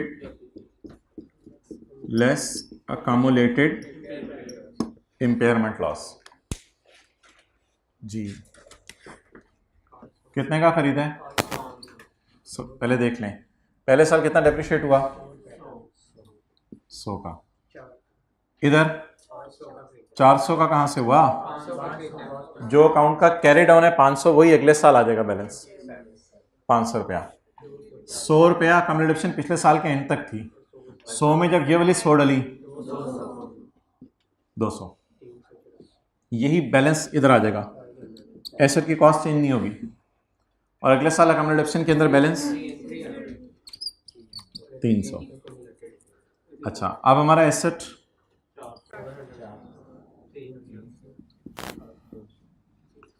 अब इधर बताएं कितने की इम्पेयरमेंट? 84।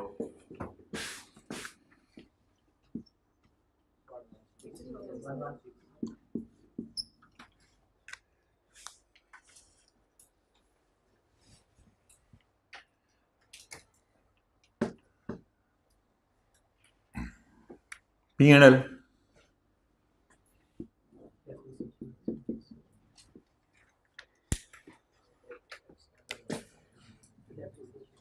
depreciation,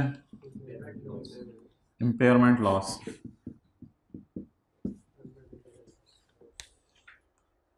सौ और सौ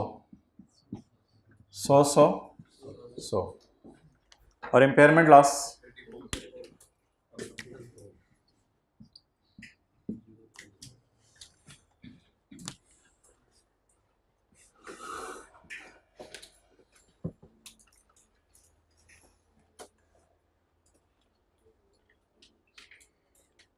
तो तीसरे साल के एंड पे बुक वैल्यू क्या आ गई?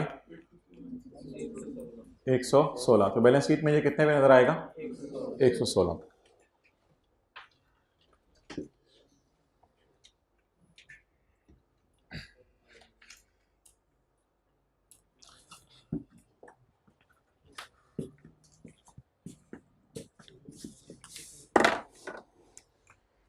ओके, सवाल की रिक्वायरमेंट तो सिर्फ ये थी, calculate impairment loss as on 31 December 2015 में आपने इम्पेयरमेंट लॉस की कैलकुलेशन करनी है। ओके, अब आप नोट्स में आ जाएं टॉप पे।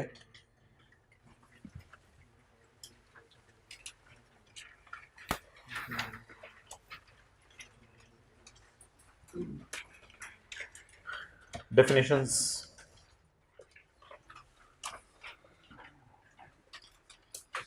ये हमारी किताब का पेज नंबर 201 है। एसेट क्या चीज़ है जी? Asset is a resource which is controlled by the as a result of past event. College वाले इस प्रोजेक्टर शीट को कंट्रोल कर रहे हैं। पास्ट इवेंट खरीदा, पास्ट इवेंट खरीदा, चोरी किया, खरीदा। A resource is a controlled by company as a result of and from which future economic benefits are expected to flow। अच्छा, ये तो डेफिनेशन होगी एसेट की। एसेट कंट्रोल किया जाता है, इसी वजह से स्टाफ को कभी भी एसेट में शो नहीं किया जाता, क्योंकि स्टाफ के ऊपर आपका क्या नहीं है। फुटबॉल लीग्स हैं, उन्होंने लीग में अपने प्लेयर को जो है वो करोड़ों रुपए देके खरीदा होता है, लेकिन वो उसको एसेट शो नहीं कर सकते अपनी बैलेंस शीट में, क्योंकि उनके ऊपर हमारा क्या नहीं है, कंट्रोल नहीं है। इनटेंजिबल एसेट क्या होता है जी? इनटेंजिबल एसेट एक ऐसा एसेट होता है मोबाइल वाले भाई जिसमें 3 खासियतें पाई जाएं। जिसमें कितनी खासियतें पाई जाएं? 3 खासियतें। उधर हाइब्रिड में पहली रो में बातें ना करें। 3 खासियतें पाई जाएं। नंबर 1, आइडेंटिफिएबल हो, नॉन मॉनेटरी हो और विदाउट फिजिकल सब्सटेंस हो। आइडेंटिफिएबल, नॉन मॉनेटरी और विदाउट फिजिकल सब्सटेंस। ओके, मैं सब तीनों चीज़ें बताता हूँ अलग अलग, तीनों चीज़ें अलग अलग बताता हूँ। आइडेंटिफिएबल में अगले सफ़े पे आए, वन बाय वन चीज़ें। आइडेंटिफिएबल क्या होना चाहिए जी? आइडेंटिफिएबल होना चाहिए।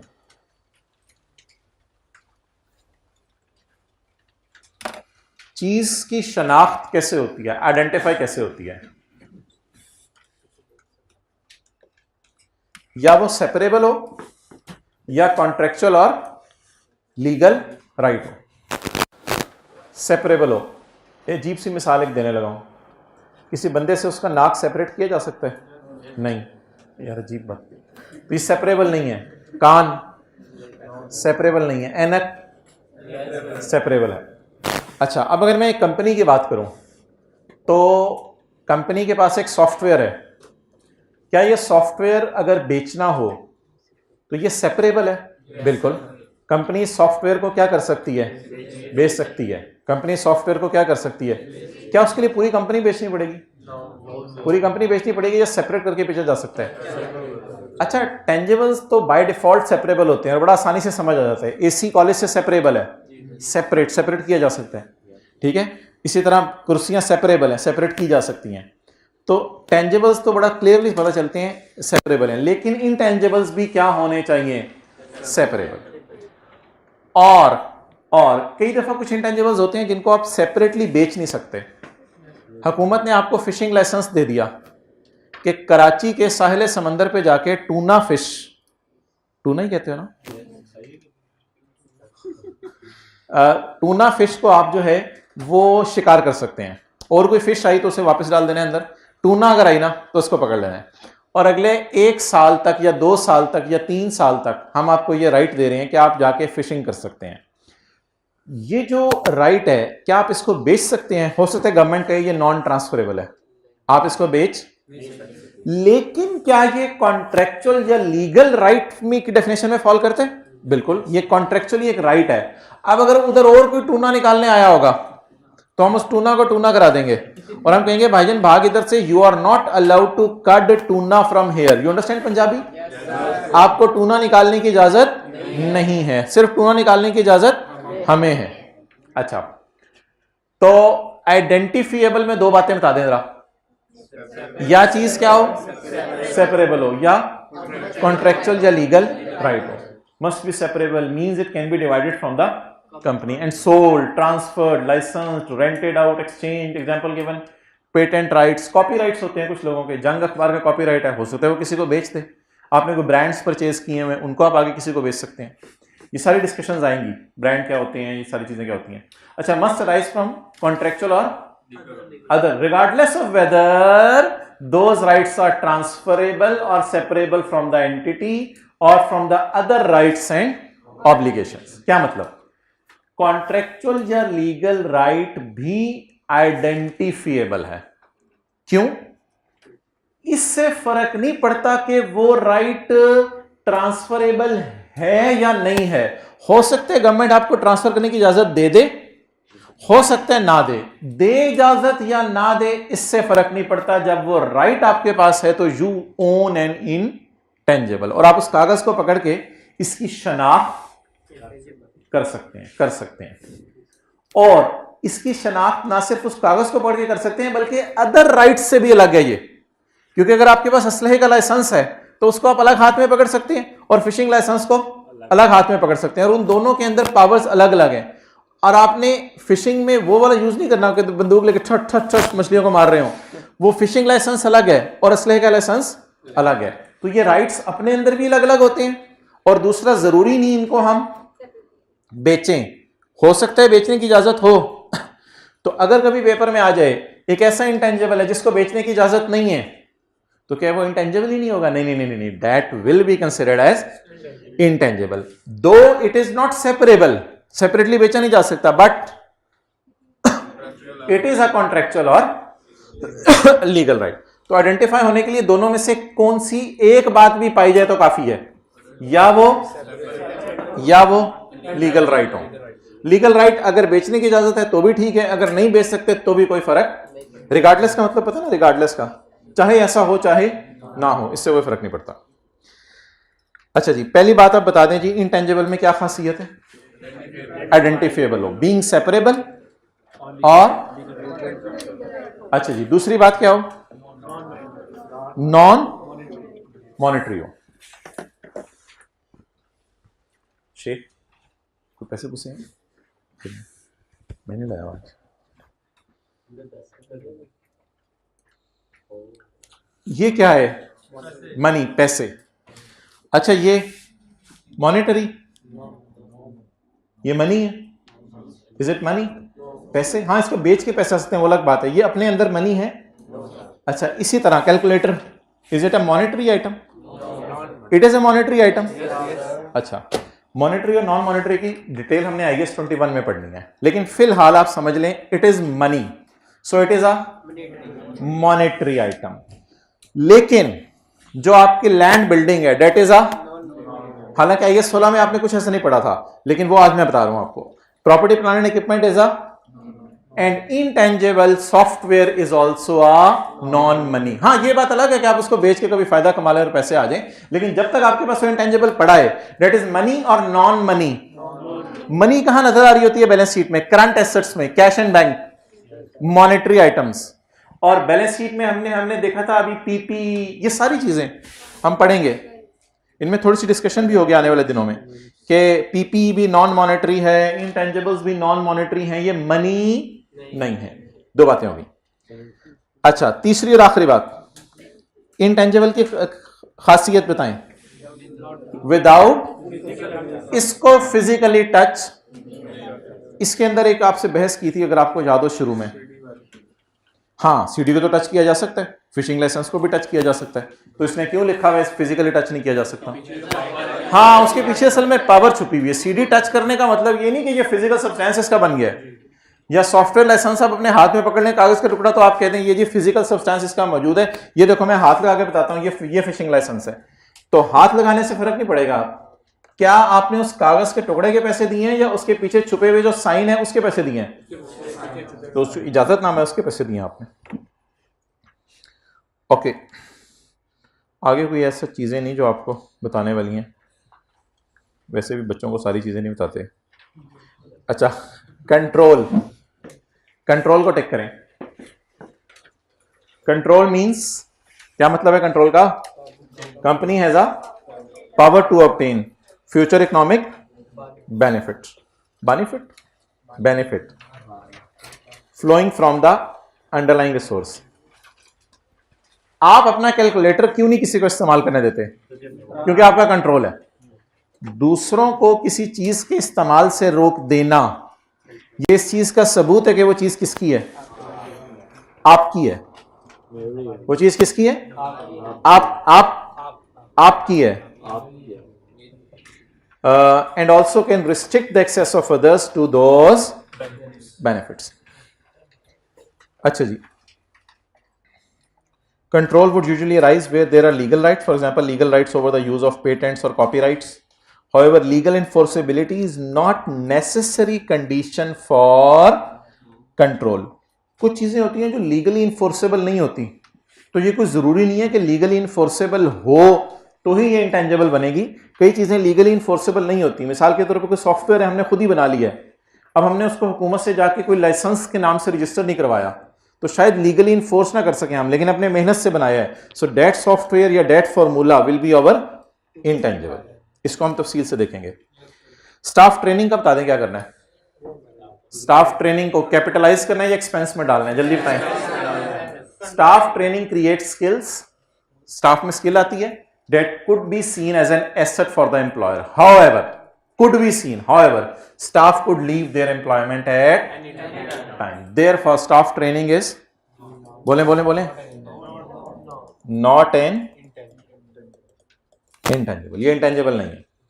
स्टाफ ट्रेनिंग को हमेशा कहां डालना है? एक्सपेंस में डालना है या एसेट के कॉस्ट में ऐड करना है? एक्सपेंस में डालना है। कस्टमर लिस्ट्स बताएं क्या होती हैं? कस्टमर लिस्ट्स, और क्या कस्टमर लिस्ट से फ्यूचर में फायदा आता है?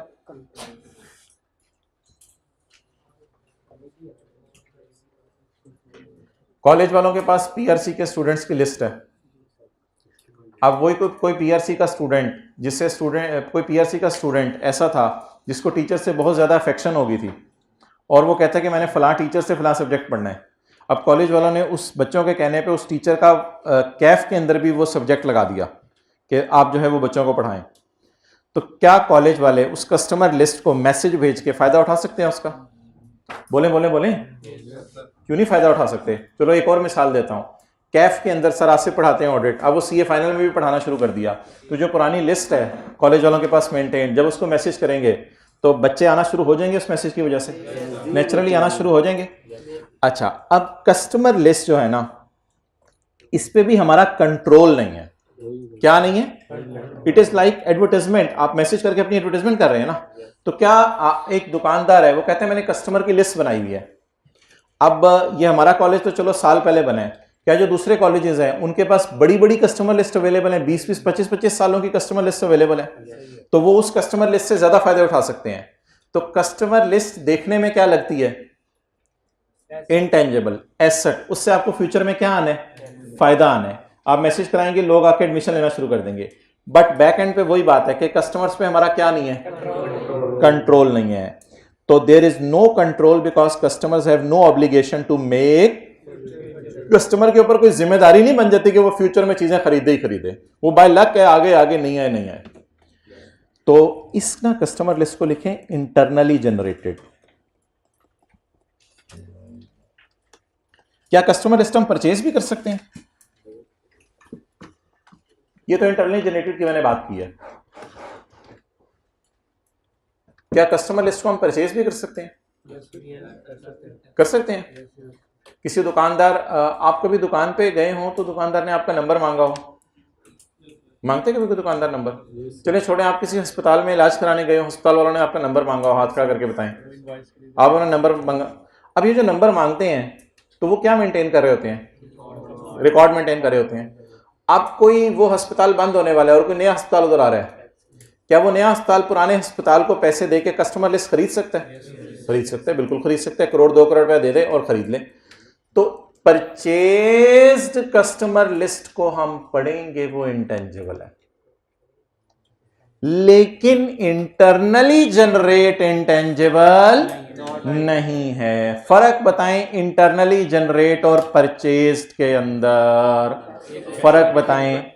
अब मिसाल के तौर पे एक कंपनी है टोयोटा करोला, अजीब सी मिसाल दे रहा हूं, उसने कस्टमर लिस्ट बनाई हुई है, बनाई हुई है कस्टमर लिस्ट।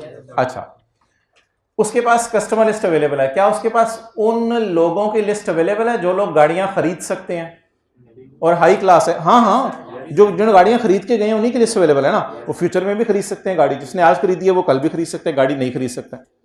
टोयोटा वाले कहें हम कारोबार बंद कर रहे हैं, तो किया गाड़ी वाले हैं और किया वाले कहें कि आप ऐसा करो अपने कस्टमर्स की लिस्ट फिर हमें दे दो, क्योंकि ऐसे हम एडवर्टाइजमेंट करेंगे तो टारगेटेड नहीं होगी, हम टारगेट ऑडियंस को जो है वो भेजना चाहते हैं।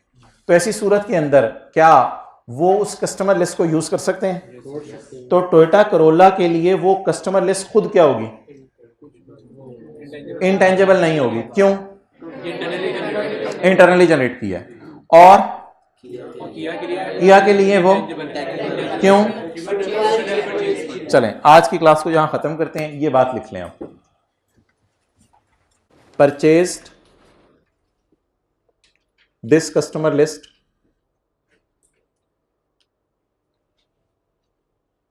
from Corolla by paying rupees 5 crore.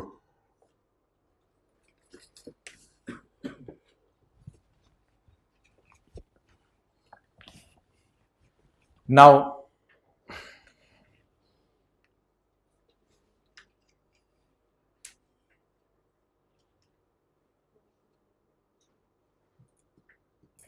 for बोले नाउ फॉर आगे की, नाउ फॉर किया, cost can be measured reliably.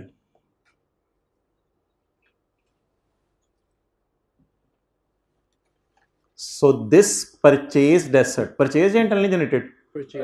So this purchased asset